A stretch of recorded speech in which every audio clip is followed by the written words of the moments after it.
ನಮಸ್ಕಾರ. ಇವತ್ತು ಸಾಲುಗುಂದಿ ಗುರು ಪೀರ ಖಾದಿರಿ ಅವರ ತತ್ವಪದವನ್ನು ಆಯ್ಕೆ ಮಾಡಿಕೊಂಡಿದ್ದೀನಿ. ಮೊದಲು ತತ್ವಪದವನ್ನು ಓದೋಣ, ನಂತರ ಅದರ ವಿವರಣೆ ಕಡೆಗೆ ಹೋಗೋಣಂತೆ. ಎಲ್ಲ ತಾನಾಗಿತ್ತು, ಆಗಿತ್ತು, ಈಗಿತ್ತು, ತಿಳಿದು ತಿಳಿಯದಂಗಿತ್ತು, ಎಲ್ಲರೊಳಗೆ ತಾನಿತ್ತು, ಬೆಳಕಿನೊಳಗೆ ಕತ್ತಲಿತ್ತು, ಒಂದೇ ಎರಡಾಗಿತ್ತು, ಎಲ್ಲರೊಳಗೆ ಗೊತ್ತಿತ್ತು, ತಿಳಿದು ಒಂದಾಗಿತ್ತು, ಭಾವದೊಳಗೆ ತಾನಿತ್ತು, ಅದು ಇಲ್ಲದೆ ಏನಿತ್ತು, ಹೆಣ್ಣು ಗಂಡು ಎರಡಾಗಿ ಸಾವು ಜೀವದೊಳಿತ್ತು, ಜೀವ ಸಾವಿನ ತುತ್ತು, ಸಾವೇ ಜೀವಕ ಸಾಕುತ್ತಿತ್ತು, ಇದುವೇ ಧರ್ಮವಾಗಿತ್ತು, ತಿಳಿಯದೆ ಬಳಲುತ್ತಿತ್ತು, ಸ್ವಾರ್ಥ ತಾನಾಗಿತ್ತು, ಆತ್ಮವೆಂದು ಹೇಳುತ್ತಿತ್ತು, ತನ್ನ ಉಳಿವಿಗಾಗಿ ತಾನು ಹೊಗಳುತ್ತಿತ್ತು, ತೆಗಳುತ್ತಿತ್ತು, ದೇವ ದೆವ್ವದಳಿತ್ತು, ಬೆಂಕಿ ನೀರುಳು ಅಡಗಿತ್ತು, ಬೆಂಕಿ ನೀರು ಮಣ್ಣು ಗಾಳಿ ಬೆರೆತು ಪ್ರೇಮವಾಗಿತ್ತು, ಸಾಲುಗುಂದಿ ಪುರದೊಳಿತ್ತು, ಸಾವೇ ಪ್ರೇಮವಾಗಿತ್ತು, ಹೊರಗಿತ್ತು ಒಳಗಿತ್ತು, ಹೋಗುತ್ತಿತ್ತು ಬರುತ್ತಿತ್ತು, ಗುರುಪೀರ ಖಾದರಿಗೆ ಸಾವಿನ ಸ್ನೇಹವಿತ್ತು, ಭಯದೊಳಗೆ ಪ್ರೇಮವಿತ್ತು, ಪ್ರೀತಿಯಿಂದ ಸಾಗಿತ್ತು. ಹೇಗೆ ಶರೀಫಜ್ಜ ಬೆಡಗಿನಲ್ಲಿ ಮಾತಾಡ್ತಾರೋ ಹಾಗೆ ಎಲ್ಲ ತತ್ವಪದಕಾರರು ಅಷ್ಟೇ ಬೆಡಗಿನಲ್ಲಿ ಮಾತಾಡ್ತಾರೆ. ಮತ್ತು ಫಿಗರ್ ಆಫ್ ಸ್ಪೀಚಲ್ಲಿ ಆಕ್ಸಿಮರಾನ್, ಸಿಮಿಲಿ, ಪರ್ಸಾನಿಫಿಕೇಶನ್, ಮೆಟಾಫರ್ ಅಂತೇನಿದೆ ಅದರಲ್ಲಿ ಹೆಚ್ಚಾಗಿ ಬಳಸಿದ್ದು ಆಕ್ಸಿಮರಾನ್ ಅನ್ನೋ ಒಂದು ಫಿಗರ್ ಆಫ್ ಸ್ಪೀಚ್ನ ಹೆಚ್ಚಾಗಿ ಬಳಸ್ತಾರೆ ತತ್ವಪದಕಾರರಾಗಲಿ ಉಪನಿಷತ್ಕಾರರಾಗಲಿ. ಅಂದರೆ ಎರಡು ವಿರೋಧಾಭಾಸದ ಪದಗಳನ್ನು ಒಂದು ಕಾವ್ಯದಲ್ಲಿ ಸಕಾರಾತ್ಮಕವಾಗಿ ಬೆಳೆಸುವುದು. ಹೇಗೆ ಶೇಕ್ಸ್ಪಿಯರ್ ಲವ್ ಈಸ್ ಮೈ ಸಿನ್ ಅಂತಾನೆ, ಲವ್ ಅನ್ನೋ ಪಾಸಿಟಿವ್ ವರ್ಡ್ ಜೊತೆಗೆ ಸಿನ್ ಅನ್ನೋ ನೆಗೆಟಿವ್ ವರ್ಡ್ನ ಸೇರಿಸಿ ಒಂದು ಸೆಂಟೆನ್ಸ್ ಫಾರ್ಮ್ ಮಾಡ್ತಾನೆ, ಸುಮ್ಮನೆ ಸರಳವಾಗಿ ಹೇಳೋದಾದರೆ. ಹಾಗೆ ಹೇಗೆ ಶೇಕ್ಸ್ಪಿಯರ್ ಲವ್ ಈಸ್ ಮೈ ಸಿನ್ ಅಂತನೋ ಹಾಗೆ ಇಲ್ಲಿ ಸಾವು ಜೀವದಲ್ಲಿತ್ತು, ಜೀವ ಸಾವಲ್ಲಿತ್ತು, ಹೀಗೆ ಎರಡನ್ನೂ ವಿರೋಧಾಭಾಸಗಳನ್ನು ಬಳಸುತ್ತಾ ಒಂದು ಸಕಾರಾತ್ಮಕವಾದ ಅರ್ಥವನ್ನು ಕೊಡುವಂತಹ ವಾಕ್ಯ ರಚನೆ. ಅದರಲ್ಲಿ ಪೀರ ಖಾದರಿ ಕೂಡ ಒಬ್ಬರು. ಈಗ ತತ್ವಪದವನ್ನು ಏನು ಅಂತ ನೋಡೋಣ. ಮೊದಲು ಎಲ್ಲ ತಾನಾಗಿತ್ತು, ಆಗಿತ್ತು, ಈಗಿತ್ತು, ತಿಳಿದು ತಿಳಿಯದಂಗಿತ್ತು, ಎಲ್ಲರೊಳಗೆ ತಾನಿತ್ತು, ಈಶಾವಾಸ್ಯಮಿದಂ ಸರ್ವಂ ಅಂತೀವಲ್ಲ, ಎಲ್ಲದರಲ್ಲೂ ಆತನೇ ಇದ್ದಾನೆ, ಎಲ್ಲರೊಳಗೆ ತಾನಿತ್ತು, ಆಗಿತ್ತು, ಈಗಿತ್ತು, ನಾವು ಬರೋಕ್ಕೂ ಮುಂಚೆನೂ ಇದೆ, ನಾವು ಬಂದ ಮೇಲೂ ಇದೆ, ನಾವು ಹೋದ ಮೇಲೂ ಇರುತ್ತೆ, ಅದು ಅವಿನಾಶಿ, ಅದು ಯಾವಾಗಲೂ ಇರುತ್ತೆ, ಸದಾ ಕಾಲವೂ ಇರುತ್ತೆ, ಅಥವಾ ಸದಾ ಕಾಲವೂ ಅವನೇ ಆಗಿರೋದ್ರಿಂದ ಕಾಲಾತೀತನಾದ್ರಿಂದ ಅವನು ಯಾವಾಗಲೂ ಇದ್ದೇ ಇರ್ತಾನೆ. ಎಲ್ಲ ತಾನಾಗಿತ್ತು, ಇದೆಲ್ಲವೂ ಅವನಿಂದನೇ. ಬೀಜವೃಕ್ಷ ನ್ಯಾಯ, ಹೇಗೆ ಒಂದು ಬೀಜವನ್ನು ನೆಟ್ಟಿ ಅದು ಮರವಾಗಿ ಬೆಳೆದಾಗ ಬೀಜ ಎಲ್ಲಿ ಹೋಯ್ತು ಅಂತ ಕೇಳಿದ್ರೆ ಆ ಬೀಜವೇ ಮರವಾಗಿ ನಿಂತಿದೆ. ಹಾಗಾಗಿ ಭಗವಂತ ಅಥವಾ ಸೃಷ್ಟಿಕರ್ತ ಆತ ಬೀಜ ಸ್ವರೂಪನಾಗಿ ಪ್ರಕೃತಿಯಲ್ಲಿ ಬೆರೆತಾಗ ಇಡೀ ಬ್ರಹ್ಮಾಂಡವೇ ವೃಕ್ಷವಾಗಿ ಬೆಳೆಯುತ್ತೆ. ನಾವು ಈ ಮರದಲ್ಲಿ ನಾವು ಚೈತನ್ಯವನ್ನು ಕಾಣೋಕ್ಕೆ ಸಾಧ್ಯವಿಲ್ಲ, ಹಾಗಾಗಿ ಆ ಮರದೊಳಗಿನ ಚೈತನ್ಯವನ್ನು ಹುಡ್ಕೊಂಡು ಹೋಗ್ತೀವಿ. ಈ ಜಡವಾಗಿ ನಮಗೆ ಕಾಣುವಂಥದ್ದೇನಿದೆ ಅವೆಲ್ಲವೂ ಅವನ ವ್ಯಕ್ತ ಸ್ವರೂಪವೇ ಆಗಿದೆ ಅನ್ನುವ ಭಾವ. ಹಾಗಾಗಿ ಎಲ್ಲದರಲ್ಲೂ ನಾವು ದೇವರನ್ನು ಕಾಣಬೇಕು ಅಂತ ಯಾಕಂತೀವಿ ಅಂತಂದರೆ ಎಲ್ಲರಲ್ಲೂ ಭಗವಂತ ಇದ್ದಾನೆ, ಎಲ್ಲವೂ ಭಗವಂತನ ವ್ಯಕ್ತ ಸ್ವರೂಪವೇ ಆಗಿರುವುದರಿಂದ ಎಲ್ಲವೂ ಪೂಜನೀಯ, ಎಲ್ಲವೂ ಭಗವಂತನ ಭಾಗವೇ ಆಗಿದೆ, ಹಾಗಾಗಿ ಎಲ್ಲವೂ ಪೂಜನೀಯ ಅನ್ನೋ ಒಂದು ಅರ್ಥ. ಹಾಗಾಗಿ ಎಲ್ಲ ತಾನಾಗಿತ್ತು, ಆಗಿತ್ತು, ಈಗಿತ್ತು, ತಿಳಿದು ತಿಳಿಯದಂಗಿತ್ತು, ಎಲ್ಲರೊಳಗೆ ತಾನಿತ್ತು. ನಮಗೆ ಜಡ ರೂಪದಲ್ಲಿ ಹೊರಗೆ ಕಾಣುವ ವ್ಯಕ್ತ ಪ್ರಪಂಚದಲ್ಲಿ ಭಗವಂತನ ಹುಡುಕೋದಕ್ಕೆ ನಮಗೆ ಕಷ್ಟ, ಹಾಗಾಗಿ ಇದೆ, ಆದರೆ ನಮಗೆ ತಿಳಿತಾ ಇಲ್ಲ. ತಿಳಿದು ತಿಳಿಯದಂಗಿತ್ತು, ಎಲ್ಲರೊಳಗೂ ತಾನಿತ್ತು. ಇಡೀ ಸೃಷ್ಟಿಯಲ್ಲೇ ಭಗವಂತ ಇದ್ದಾನೆ ಅಂದಮೇಲೆ ನಾವು ಸೃಷ್ಟಿಯ ಒಂದು ಭಾಗ, ಹಾಗಾಗಿ ನನ್ನೂ ಭಗವಂತ ಇದ್ದಾನೆ, ಆದರೆ ನಮ್ಗೆ ಗೊತ್ತಾಗ್ತಿಲ್ಲ ಅಷ್ಟೇ, ಯಾಕಂದ್ರೆ ನಮ್ಗೆ ನೋಡೋಕ್ಕೆ ಬರ್ತಾ ಇಲ್ಲ. ಹೊರಗಣಿಂದ ವ್ಯಕ್ತ ರೂಪ ಕಾಣ್ತಿದೆ, ಅದರಲ್ಲಿ ನಮಗೆ ಭಗವಂತ ಕಾಣಕ್ಕಾಗ್ತಿಲ್ಲ, ಯಾಕಂದರೆ ಹಲವಾರು ರೂಪಗಳಿದೆ. ನಮಗೆ ಒಳಿತು ಕೆಡುಕು, ಚೆನ್ನಾಗಿಲ್ಲ ಚೆನ್ನಾಗಿದೆ, ಈ ರೀತಿ ನಮ್ಮದೇ ದ್ವಂದ್ವಗಳಲ್ಲಿ ಪ್ರಪಂಚವನ್ನು ನೋಡೋದ್ರಿಂದ, ಇಲ್ಲಿ ಸಮಾನತೆ ಕಾಣ್ದಿರೋದ್ರಿಂದ, ಮತ್ತು ಈ ರೂಪ ಪದೇ ಪದೇ ಬದಲಾಗ್ತಿರೋದ್ರಿಂದ ಈ ಬದಲಾವಣೆಗಳಲ್ಲಿ ಏರುಪೇರುಗಳಲ್ಲಿ ಒಂದು ಚಲನೆ ಇಲ್ಲದಂತಹ ಸ್ಥಿರವಾದಂತಹ ಎಲ್ಲದರಲ್ಲೂ ಸಮಾನವಾಗಿರುವಂಥದ್ದನ್ನು ಈ ಅಸಮಾನತೆಯಲ್ಲಿ, ಈ ಚಲನೆಯಲ್ಲಿ ವ್ಯತ್ಯಾಸವನ್ನು ನಮಗೆ ಕಾಣೋದಕ್ಕಾಗ್ತಾ ಇಲ್ಲ. ಹಾಗಾಗಿ ಇದೆ, ಆದರೆ ನಮಗೆ ಗೊತ್ತಾಗ್ತಾ ಇಲ್ಲ. ಬೆಳಕಿನೊಳಗೆ ಕತ್ತಲಿತ್ತು, ಒಂದೇ ಎರಡಾಗಿತ್ತು, ಎಲ್ಲರೊಳಗೆ ಗೊತ್ತಿತ್ತು, ತಿಳಿದು ಒಂದಾಗಿತ್ತು.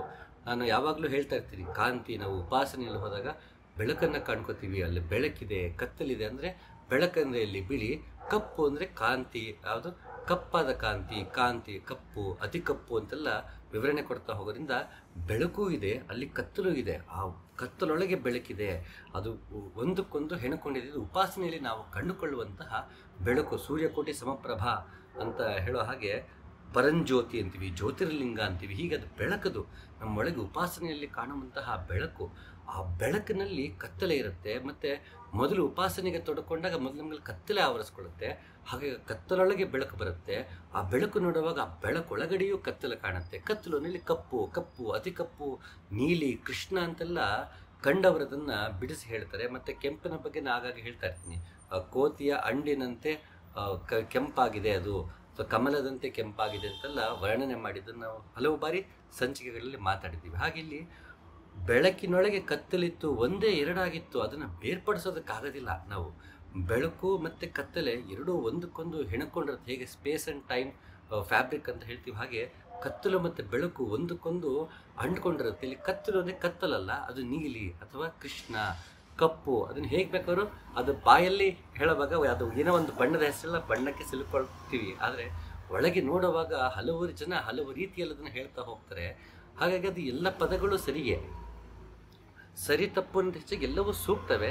ಅದು ಎಷ್ಟಾಗತ್ತೋ ಅಷ್ಟು ಪದಗಳಲ್ಲಿ ಕಟ್ಟಿಕೊಡುವಂತಹ ಪ್ರಯತ್ನ. ಹೇಗೆ ಒಳಗಡೆ ನಾದವನ್ನೇ ಕೇಳಿಸ್ಕೊಳ್ಬೇಕು ಅಂದಾಗ ಗೋರಕ್ಷನಾಥ ಅದನ್ನು ಧೂಮ್ ಧೂಮ್ ಅಂತ ಹೇಳ್ತಾನೆ. ಒಳಗಡೆ ನನ್ನೊಳಗೆ ನಾದ ಕೇಳಿಸ್ಕೊಳ್ಳೋದನ್ನ ಧೂಮ್ ಧೂಮ್ ಅಂತ ಹೇಳ್ತಾನೆ. ಇನ್ನೊಬ್ರು ಓಂಕಾರ ಅಂತಾರೆ. ಹಾಗಾದ್ರೆ ಅವನಿಗೆ ಬೇರೆ ಕೇಳಿಸ್ತು, ಅವನಿಗೆ ಬೇರೆ ಕೇಳಿಸ್ತಂತಲ್ಲ.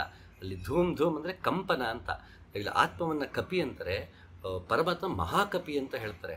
ಕಪಿ ಅಂದರೆ ಯಾರು? ಯಾವುದು ಕಂಪನದಲ್ಲಿದೆಯೋ ಅದು ಕಪಿ.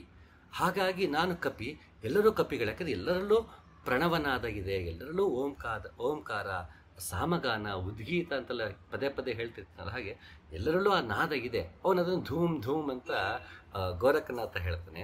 ಹಾಗಾಗಿ ಅವನ ಕಪಿ, ನನ್ನಲ್ಲಿ ಅದು ಕೇಳಿಸ, ನನ್ನಲ್ಲಿ ನಾನು ಕಪಿ, ಅವನು ಮಹಾಕಪಿ ಭಗವಂತ. ಯಾಕೆ ಅಂದರೆ ಅವನಿಂದಲೇ ಆ ಕಂಪನ ಮೂಡ್ತಾ ಇದೆ. ಭಗವಂತನಿಂದಲೇ ಕಂಪನ ಮೂಡಿರುವುದರಿಂದ ಅವನು ಮಹಾಕಪಿ, ನಾನು ಕಪಿ. ಯಾಕೆಂದ್ರೆ ನಮ್ಮಲ್ಲಿ ಅದು ಸದಾ ನುಡಿತನೇ ಇದೆ, ನಾದ ಹೊಡ್ತಾನೆ ಇದೆ. ಹಾಗಾಗಿ ನಾನು ಕಪಿ, ಆತ ಮಹಾಕಪಿ. ಇಲ್ಲಿ ಪ್ರತಿಯೊಬ್ಬರೂ ಒಂದಲ್ಲ ಒಂದು ಪದಗಳನ್ನು ಬಳಸಿದ್ರೆ ಆ ಪದಗಳಿಗೆ ಅಂಟುಕೊಳ್ಳದೆ ಒಳಗಿನ ಅನುಭವದ ಕಡೆಗೆ ನಾವು ಹೋಗೋದು ಸೂಕ್ತ. ಹಾಗಾಗಿ ಬೆಳಕಿನೊಳಗೆ ಕತ್ತಲಿತ್ತು, ಒಂದೇ ಎರಡಾಗಿತ್ತು, ಎಲ್ಲರೊಳಗೆ ಗೊತ್ತಿತ್ತು, ತಿಳಿದು ಒಂದಾಗಿತ್ತು. ಇಲ್ಲಿ ಬೆಳಕು ಕತ್ತಲು ಅಂದ ತಕ್ಷಣ ನಾವು ಹೊರಗೆ ನೋಡುವಂತಹ ಬೆಳಕು ಕತ್ತಲಿಗೆ ಅದನ್ನು ಕಂಪೇರ್ ಮಾಡಿಕೊಂಡ್ರೆ ಅದು ಒಂದು ಗ್ಲಿಮ್ಸ್ ಕೊಡ್ಬೋದು ಅಷ್ಟೇ ಹೊರತು ನಮ್ಮ ಒಳಗಡೆ ನೋಡಿಕೊಂಡಾಗ ನಿಜವಾದ ಕತ್ತಲಂದ್ರೆ ಏನದು, ಬೆಳಕಂದ್ರೆ ನಮ್ಗೆ ಗೊತ್ತಾಗೋದು ಉಪಾಸನೆಯಲ್ಲಿ ಕಂಡುಕೊಳ್ಳುವಂಥದ್ದು. ಭವದೊಳಗೆ ತಾನಿತ್ತು, ಅದು ಇಲ್ಲದೆ ಏನಿತ್ತು, ಹೆಣ್ಣು ಗಂಡು ಎರಡಾಗಿ ಸಾವು ಜೀವದೊಳಿತ್ತು. ನೋಡಿ ಎಷ್ಟು ಅದ್ಭುತವಾಗಿ ಹೇಳ್ತಾನೆ. ಭವದೊಳಗೆ ತಾನಿತ್ತು, ಅದು ಇಲ್ಲದೆ ಏನಿತ್ತು, ಎಲ್ಲವೂ ಅವನೇ. ಅದರಿಂದ ಲಾ ಇಲಾಹಿ ಇಲ್ಲಲ್ಲ ಅಂತಾರೆ. ಎಲ್ಲವೂ ಅವನೇ ಆಗಿದ್ದಾನೆ, ಅವನ ಹೊರತಾಗಿ ಇನ್ನೇನೂ ಇಲ್ಲ ಅನ್ನೋ, ಭಗವಂತನ ಹೊರತಾಗಿ ಇನ್ನೇನೂ ಇಲ್ಲ ಅನ್ನೋ ಅರ್ಥದಲ್ಲಿ. ಹಾಗೆ ಈಶಾವಾಸ್ಯಮಿದಂ ಸರ್ವಂ ಪೂರ್ಣಮದ ಪೂರ್ಣಮಿದಂ, ಎಲ್ಲವೂ ಅವನೇ ಆಗಿರೋದ್ರಿಂದ ಅವನ ಹೊರತಾಗಿ ನೀನು ಇರೋದಕ್ಕಿಲ್ಲಿ ಸಾಧ್ಯವಿಲ್ಲ ಅನ್ನೋ ಅರ್ಥ. ಭವದೊಳಗೆ ತಾನಿತ್ತು, ಅದು ಇಲ್ಲದೆ ಏನಿತ್ತು, ಅದಿಲ್ಲದಂಥ ಜಾಗವೇ ಇಲ್ಲ. ಹೇಗೆ ಕನಕದಾಸರ ಕಥೆ ತಮಗೆಲ್ಲ ಗೊತ್ತೇ ಇದೆ. ಬಾಳೆಹಣ್ಣು ಕೊಟ್ಟು ಯಾರೂ ನೋಡಿದರೆ ಜಾಗದಲ್ಲಿ ತಿನ್ಕೊಂಡು ಬಂದ ಕೊಟ್ಟಾಗ ಎಲ್ಲರೂ ಒಂದಲ್ಲ ಒಂದು ಜಾಗದಲ್ಲಿ ಅವತ್ಕೊಂಡು ತಿನ್ಕೊಂಡು ಬಂದರೆ ಕನಕದಾಸರು ಬಾಳೆಹಣ್ಣು ಎಲ್ಲೂ ತಿನ್ನಲೇ ಇಲ್ವಂತೆ. ಕೇಳಿದ್ರೆ ಎಲ್ಲೇ ಹೋದರೂ ಅಭಿಮಾನಿ ದೇವತೆಗಳು ಇರ್ತಿದ್ರು, ಭಗವಂತ ಇರ್ತಿದ್ದ, ನನ್ನ ಆತ್ಮಸಾಕ್ಷಿ ಇತ್ತು ಎಲ್ಲವಾಗ. ಹಾಗಾಗಿ ನನ್ನ ನೋಡದೇ ಇರೋಂಥ ಜಾಗ ಇಲ್ಲೇ ಇರಲಿಲ್ಲ, ಕದ್ದು ಮುಚ್ಚನಕ್ಕೆ ತಿನ್ನಕ್ಕೆ ಆಗಲಿಲ್ಲ ಅಂತಾರೆ ಕನಕದಾಸರು. ಸುಮ್ಮನೆ ಅನ್ಬಿಡೋದಲ್ಲ, ಭಗವಂತ ಎಲ್ಲ ಕಡೆ ಇದ್ದಾನೆ ಅನ್ನೋದಲ್ಲ, ಅದು ನಮ್ಗೆ ಅನುಸಂಧಾನ ಇರಬೇಕು. ಆ ಭಾವದಲ್ಲಿ ನಾವು ಪ್ರತಿ ಕ್ಷಣವನ್ನು ಬದುಕ್ತಾ ಹೋಗಬೇಕು. ಹಾಗಾಗಿ ಅನುಭವ ಅಂತ ನಂಗೆ ಅನುಭವ ಆಗಿಲ್ಲ ಬಡ ಬಡಪ್ಪ ಅದು ಕೇಳ್ಕೊಂಡು ಸುಮ್ಮನಾಗೋಣಂತಲ್ಲ. ಮೊದಲು ಆ ಅನುಸಂಧಾನ ಬೇಕು, ಆ ಭಾವನೆ ಮೂಡಬೇಕು ಮನುಷ್ಯನಲ್ಲಿ. ಹೌದಾ, ಭಗವಂತ ಎಲ್ಲ ಕಡೆ ಇದನ್ನು, ಸರಿ ನನಗದು ಗ್ರಹಿಕೆಗೆ ಸಿಕ್ಕಿಲ್ದಿರ್ಬೋದು, ಹಾಗಂತ ಅದು ಇದೆ ಅಂತ ಎಲ್ಲರೂ ಹೇಳ್ತಾರೆ ಅಂದಾಗ ಎಲ್ಲವನ್ನು ಪೂಜನೀಯವಾಗಿ ನೋಡೋಣ, ಎಲ್ಲವನ್ನು ಗೌರವದಿಂದ ನೋಡೋಣ. ನಮಗೆ ಸಿಕ್ಕಿದ್ದನ್ನು ಭಗವಂತನ ಪ್ರಸಾದವಂತ ಅದನ್ನು ಗೌರವದಿಂದ ಸ್ವೀಕರಿಸೋಣ ಅನ್ನೋ ಭಾವ ಬಂದರೂ ಸಾಕು. ತದನಂತರ ಎಲ್ಲರಲ್ಲೂ ಭಗವಂತನ ನೋಡುವ ಪ್ರಯತ್ನ ಅದು ನಂತರದ್ದು, ಅದು ಕಾಣುವುದು ಅದು ನಂತರದ್ದು. ಆದರೆ ಎಲ್ಲದರಲ್ಲೂ ಭಗವಂತನಿದ್ದಾನೆ ಅನ್ನುವ ಅನುಸಂಧಾನ ನಮಗಿದ್ದಾಗ ಜೀವನ ಮತ್ತಷ್ಟು ಹಸನಾಗುತ್ತೆ, ನಮ್ಮಲ್ಲಿ ಪ್ರೇಮ ಮೂಡುತ್ತೆ, ಎಲ್ಲರಲ್ಲೂ ಸಮಾನತೆಯಿಂದ ಎಲ್ಲವರನ್ನು ಕಾಣುವಂತಹ ಒಂದು ಮನಸ್ಥಿತಿ ಮೂಡುತ್ತೆ. ಹಾಗಾಗಿ ಅನುಭವ ಅಂದ ತಕ್ಷಣ ಅನುಭವಕ್ಕೆ ಹೋದವರೇ ಅಂತಲ್ಲ, ಅನುಭವ ಕಡೆ ಮುಖ ಮಾಡಿದವರು, ಅನುಭವ ಕಂಡ್ಕೊಂಡವ್ರ ಮಾತು ಇದು ಅಪ್ಲೈ ಆಗುತ್ತಲ್ಲ, ಪ್ರತಿಯೊಬ್ಬನೂ ಅಪ್ಲೈ ಮಾಡ್ಕೊಂಡಾಗ ಜೀವನ ತುಂಬ ಹಸನಾಗಿರುತ್ತೆ, ಪ್ರೀತಿಯಿಂದ ಇರುತ್ತೆ. ಇಲ್ಲಿ ಹೆಣ್ಣು ಗಂಡು ಎರಡಾಗಿ ಸಾವು ಜೀವದೊಳಿತ್ತು ಅಂತಾರೆ. ಪುರುಷ ಮತ್ತು ಪ್ರಕೃತಿ ಎರಡೂ ಬೆರೆತಾಗ ಈ ಸೃಷ್ಟಿಯಾಗಿದ್ದರಿಂದ ಈ ಹುಟ್ಟುವ ಮುಂಚೆ ಸಾವು ಹುಟ್ಟುವುದಿಲ್ಲ. ಯಾವುದು ಹುಟ್ಟಿಲ್ಲವೋ ಅದು ಸಾಯೋದಕ್ಕೆ ಸಾಧ್ಯ ಇಲ್ಲ. ಹಾಗಾಗಿ ಹುಟ್ಟು ಅನ್ನುವುದು ಹುಟ್ಟುವ ಮುಂಚೆಯೇ ಸಾವು ಹುಟ್ಟುವುದಿಲ್ಲ, ಹುಟ್ಟಿನ ಜೊತೆಗೆ ಸಾವು ಅನ್ನೋದು ಹುಟ್ಟುತ್ತೆ. ಯಾವಾಗ ಸಾವು ಮೂಡುತ್ತೆ ಆಗ ಹುಟ್ಟಿಗೆ ಮತ್ತೆ ಅವಕಾಶ ಸಿಗುತ್ತೆ. ಹುಟ್ಟಬೇಕಂದ್ರೆ ಮೊದಲು ಒಂದು ಹುಟ್ಟಿದ್ದು ಸಾಯಬೇಕು, ತದನಂತರ ಹುಟ್ಟೋದಕ್ಕೆ ಸಾಧ್ಯ. ಜೀವ ಸಾವಿನ ತುತ್ತು, ಸಾವೇ ಜೀವಕ್ಕೆ ಸಾಕುತ್ತಿತ್ತು, ಇದುವೇ ಧರ್ಮವಾಗಿತ್ತು ತಿಳಿಯದೆ ಬಳಲುತ್ತಿತ್ತು. ಇದಕ್ಕೆ ಗುಂಡಪ್ಪ ಚೆನ್ನಾಗಿ ಹೇಳ್ತಾರೆ, ಋತುಚಕ್ರ ತಿರುಗುವುದು, ಕಾಲನೆದೆ ಮರುಗುವುದು, ಮೃತನ ಮಣ್ಣಿಂದ ಹೊಸ ಹುಲ್ಲು ಚಿಗುರುವುದು, ಕ್ಷಿತಿಗರ್ಭ ಧರಿಸುವಳು ಮತ್ತೆ ಉದಿಸುವುದು ಈ ಜೀವ, ಸತತ ಕೃತಿಯೋ ಪ್ರಕೃತಿ ಮಂಕುತಿಮ್ಮ ಅಂತ. ಹಾಗೆ ಮೃತನ ಮಣ್ಣಿಂದ ಹೊಸ ಹುಲ್ಲು ಚಿಗುರುವುದು ಅಂತ ಗುಂಡಪ್ಪ ಹೇಳ್ತಾರೆ. ನಾವು ಹುತ್ತಾಗಿ ಬಂದಿರ್ತೀವಿ, ಅದು ಅದೇ ಮತ್ತಷ್ಟು ಪ್ರಾಣಿಗಳ ಆಹಾರ ಆಗುತ್ತೆ, ಗೊಬ್ಬರ ಆಗುತ್ತೆ, ಪಂಚಭೂತಗಳಲ್ಲಿ ಅದು ಲೀನವಾಗುತ್ತೆ, ಮತ್ತೊಂದಷ್ಟಕ್ಕೆ ಆಹಾರ ಆಗುತ್ತೆ ಅಂತ ಗುಂಡಪ್ಪ ಹೇಳ್ತಾರೆ. ಒಂದಕ್ಕೊಂದು ಪೂರಕವಾಗಿರುತ್ತೆ. ಹುಟ್ಟಿದವರೆಲ್ಲ ಸಾಯದನಿಲ್ಲೇ ಹೊಸದಾಗಿ ಹುಟ್ಟುವರ ಕೆಡಿಯಲ್ಲಿ ಮಂಕುತಿಮ್ಮ ಅಂತ ಗುಂಡಪ್ಪ ಕೇಳ್ತಾರೆ. ಹುಟ್ಟಿದವರೆಲ್ಲ ಸಾಯದೆ ಹೋಗ್ಬಿಟ್ರೆ ಮತ್ತೆ ಹುಟ್ಟೋನ್ಗೆ ಜಾಗ ಎಲ್ಲಿರುತ್ತೆ? ಹಾಗಿದು ಒಂದಕ್ಕೊಂದು ಅಂಡುಕೊಂಡಿರುತ್ತೆ ಹುಟ್ಟು ಸಾವು ಅನ್ನೋದು. ಹಾಗಾಗಿ ಅದನ್ನು ತಿಳಿಯದೇ ಬಳಲುತ್ತಿತ್ತು. ಮನುಷ್ಯ ಯಾವಾಗ ಹುಟ್ಟು ಸಾವು ಅನ್ನುವುದು ನಿರಂತರವಾಗಿ ನಡೀತಿರುತ್ತೆ ಅಂತ ಗೊತ್ತಾಗತ್ತೆ, ಅವನು ಬಳಲೋದು ತಪ್ಪತ್ತೆ, ಅವನು ಹತಾಶನಾಗೋದು ತಪ್ಪತ್ತೆ. ಅಂದರೆ ಅವರು ಸತ್ತಾಗ ದುಃಖ ಪಡಬಾರ್ದ ಅಂತ ಕೇಳೋ ಅವಶ್ಯಕತೆ ಇಲ್ಲ. ದುಃಖ ಪಡಬೇಕು, ಆದರೆ ಹತಾಶರಾಗಬಾರ್ದು. ನಾವು ಧೈರ್ಯವನ್ನು ಕಳೆದುಕೊಳ್ಬಾರ್ದು, ನಾವು ಕುಗ್ಗಬಾರ್ದು. ನಾಳೆ ಏನಪ್ಪ ಅಂತ ಚಿಂತೆಯಲ್ಲಿ ಎಷ್ಟೋ ಸಲ ಆತಂಕ ಪಡ್ತೀವಿ, ಒಬ್ರು ಇಲ್ಲ ಅಂದಾಗ ಬದುಕೋದಿಗೆ ಕಷ್ಟ ಅನ್ಕೋತೀವಿ, ವಿಚಲಿತರಾಗ್ತೀವಿ. ಹಾಗೆ ಆ ವಿಚಲಿತರಾಗದೇ ಇರುವುದಕ್ಕೆ ಈ ಸಮಾಧಾನವನ್ನು ಹೇಳೋದತ್ತು. ಸತ್ತಾಗ ದುಃಖ ಪಡಬಾರ್ದು, ಹುಟ್ಟಿದಾಗ ನಗಬಾರ್ದು ಅಂತಲ್ಲ. ಶಿಲೆ ಅಲ್ಲ ಯೋಗಿಯದ ಮಂಕುತಿಮ್ಮ ಅಂತ ಗುಂಡಪ್ಪ ಹೇಳ್ತಾರೆ. ಯೋಗಿಯಾದವನು ಮನಸ್ಸು ಕಲ್ಲಾಗಿರಲ್ಲಪ್ಪ, ಅವನು ಮನಸ್ಸು ಮರಗತ್ತೆ. ಅವನು ಕೂಡ ಹೂ ನೋಡಿ ಸಂತೋಷ ಪಡ್ತಾನೆ, ಮಗುವಿನ ನಗು ನೋಡಿ ಸಂತೋಷ ಪಡ್ತಾನೆ. ಅವನ ಎದೆ ಶಿಲೆ ಅಲ್ಲ, ಕಲ್ಲಲ್ಲ. ಯಾವ ಮನುಷ್ಯ ಇದು ಕ್ಷಣಿಕವಾದ ದುಃಖವನ್ನು, ಕ್ಷಣಿಕವಾದ ಸುಖಕ್ಕೆ ಅಂಡ್ಕೊಂಡು ಅದೇ ಶಾಶ್ವತ ಅಂತ ಕೊರಗ್ತಾನೋ ಅದು ಕಡಿಮೆ ಕ್ಷೀಣಿಸೋವರೆಗೂ ಕೊರಗ್ತಾ ಹೋಗ್ತಾನೆ. ದುಃಖದಲ್ಲಿದ್ದಾಗ, ಸುಖದಲ್ಲಿದ್ದಾಗ ಆ ಸುಖ ಕ್ಷೀಣಿಸೋವರೆಗೂ ಅಹಂ ಪಡ್ತಾ ಇರ್ತಾನೆ, ಅವನು ಗರ್ವ ಪಡ್ತಾನೆ, ಮತ್ತೊಬ್ಬರು ನೋಡೋನು ಅಸೂಯೆ ಪಡ್ತಾನೆ. ಇದೆಲ್ಲ ಆಗ್ತಾ ಹೋಗುತ್ತೆ. ಎಲ್ಲವೂ ಕ್ಷಣಿಕ ಅಂತ ಗೊತ್ತಿದ್ದಾಗ ಆ ದುಃಖ ಇರುವ ಸಮಯದಲ್ಲಿ ಅದನ್ನು ಸಮಚಿತ್ತತೆಯಿಂದ ಅದನ್ನು ಅನುಭವಿಸ್ಬೋದು. ಸುಖ ಬಂದಾಗ ಅದನ್ನು ಸಮಚಿತ್ತತೆಯಿಂದ ಅನುಭವಿಸ್ಬೋದು. ಯಾವ ರಾಗ ದ್ವೇಷಗಳು ಅದರಿಂದ ಮೂಡೋದಿಲ್ಲ. ಹಾಗಾಗಿ ಇಲ್ಲಿ ಹುಟ್ಟು ಸಾವು ಅನ್ನುವುದು ನಿರಂತರವಾಗಿದೆ ಅಂತ ತಿಳಿಯುವುದರಿಂದ ನಾನು ದುಃಖಿತನಾದರೂ ಆ ದುಃಖಕ್ಕೆ ನಾನು ಅಂಟಿಕೊಳ್ಳುವುದಿಲ್ಲ. ವ್ಯಕ್ತವಾಗತ್ತೆ. ತುಂಬ ಪ್ರೀತಿ ಪಾತ್ರ ನಮ್ಮ ಜೊತೆಗಿರ್ತಾರೆ, ಅವ್ರನ್ನ ಕಳ್ಕೊಳ್ತೀವಿ, ಆವಾಗ ದುಃಖ ಆಗತ್ತೆ. ಆ ದುಃಖವನ್ನು ಭರಿಸೋದಕ್ಕೆ ಸಾಧ್ಯವಿಲ್ಲ. ಆಗ ದುಃಖ ಆಗತ್ತೆ, ಅವಾಗ ಅಳಬೇಕು ಮನುಷ್ಯ, ತಪ್ಪೇನಿಲ್ಲ. ಆದರೆ ಆ ಸಾವಿಗೆ ಅಂಟಿಕೊಳ್ಳುವುದಿದೆಯಲ್ಲ, ಆ ಆಘಾತದಲ್ಲೇ ನಾವು ಜೀವನವನ್ನು ಕಳೆಯೋದಿದೆಯಲ್ಲ, ಅದನ್ನು ನಾವು ಕಡಿಮೆ ಮಾಡಬಹುದು. ಒಂದು ಸಾವಿನಿಂದ, ನೋವಿನಿಂದ, ನಷ್ಟದಿಂದ ಮನುಷ್ಯ ವಿಚಲಿತನಾಗ್ಬಿಡ್ತಾನೆ, ತನ್ನ ಧೈರ್ಯವನ್ನು ಕಳ್ಕೊಳ್ತಾನೆ, ಸ್ಥಿಮಿತಿಯನ್ನು ಕಳ್ಕೊಬಹುದು. ಎಷ್ಟೋ ಜನ ತನ್ನ ಗಂಡನೋ ಮತ್ತೊಬ್ಬರೋ ತೀರ್ಕೊಂಡಾಗ ಬದುಕಕ್ಕೆ ಆಗಲ್ಲ ಅಂತ ನೇಣು ಹಾಕ್ಕೊಂಡಿರೋರು ಕೂಡ ಇದ್ದಾರೆ. ಅದು ಯಾಕಾಗತ್ತೆ ಅಂದರೆ ಆ ಆಘಾತದಿಂದ ಹೊರಗೆ ಬರೋಕ್ಕೆ ಸಾಧ್ಯವಾಗದೇ ಇರೋಂಥವ್ರು. ಆ ರೀತಿಯ ಮನಸ್ಥಿತಿಗಳು ಹೋಗಿಸ್ಬೇಕು ಅಂದಾಗ ಹುಟ್ಟು ಸಾವುಗಳು ನಿರಂತರವಾಗಿರುತ್ತೆ ಅನ್ನೋದನ್ನು ತಿಳ್ಕೊಂಡಾಗ ಆ ನೋವನ್ನು, ಆ ಸಾವನ್ನು, ಹತಾಶೆಯನ್ನು ಎದುರಿಸುವ ಶಕ್ತಿ ಬರುತ್ತೆ.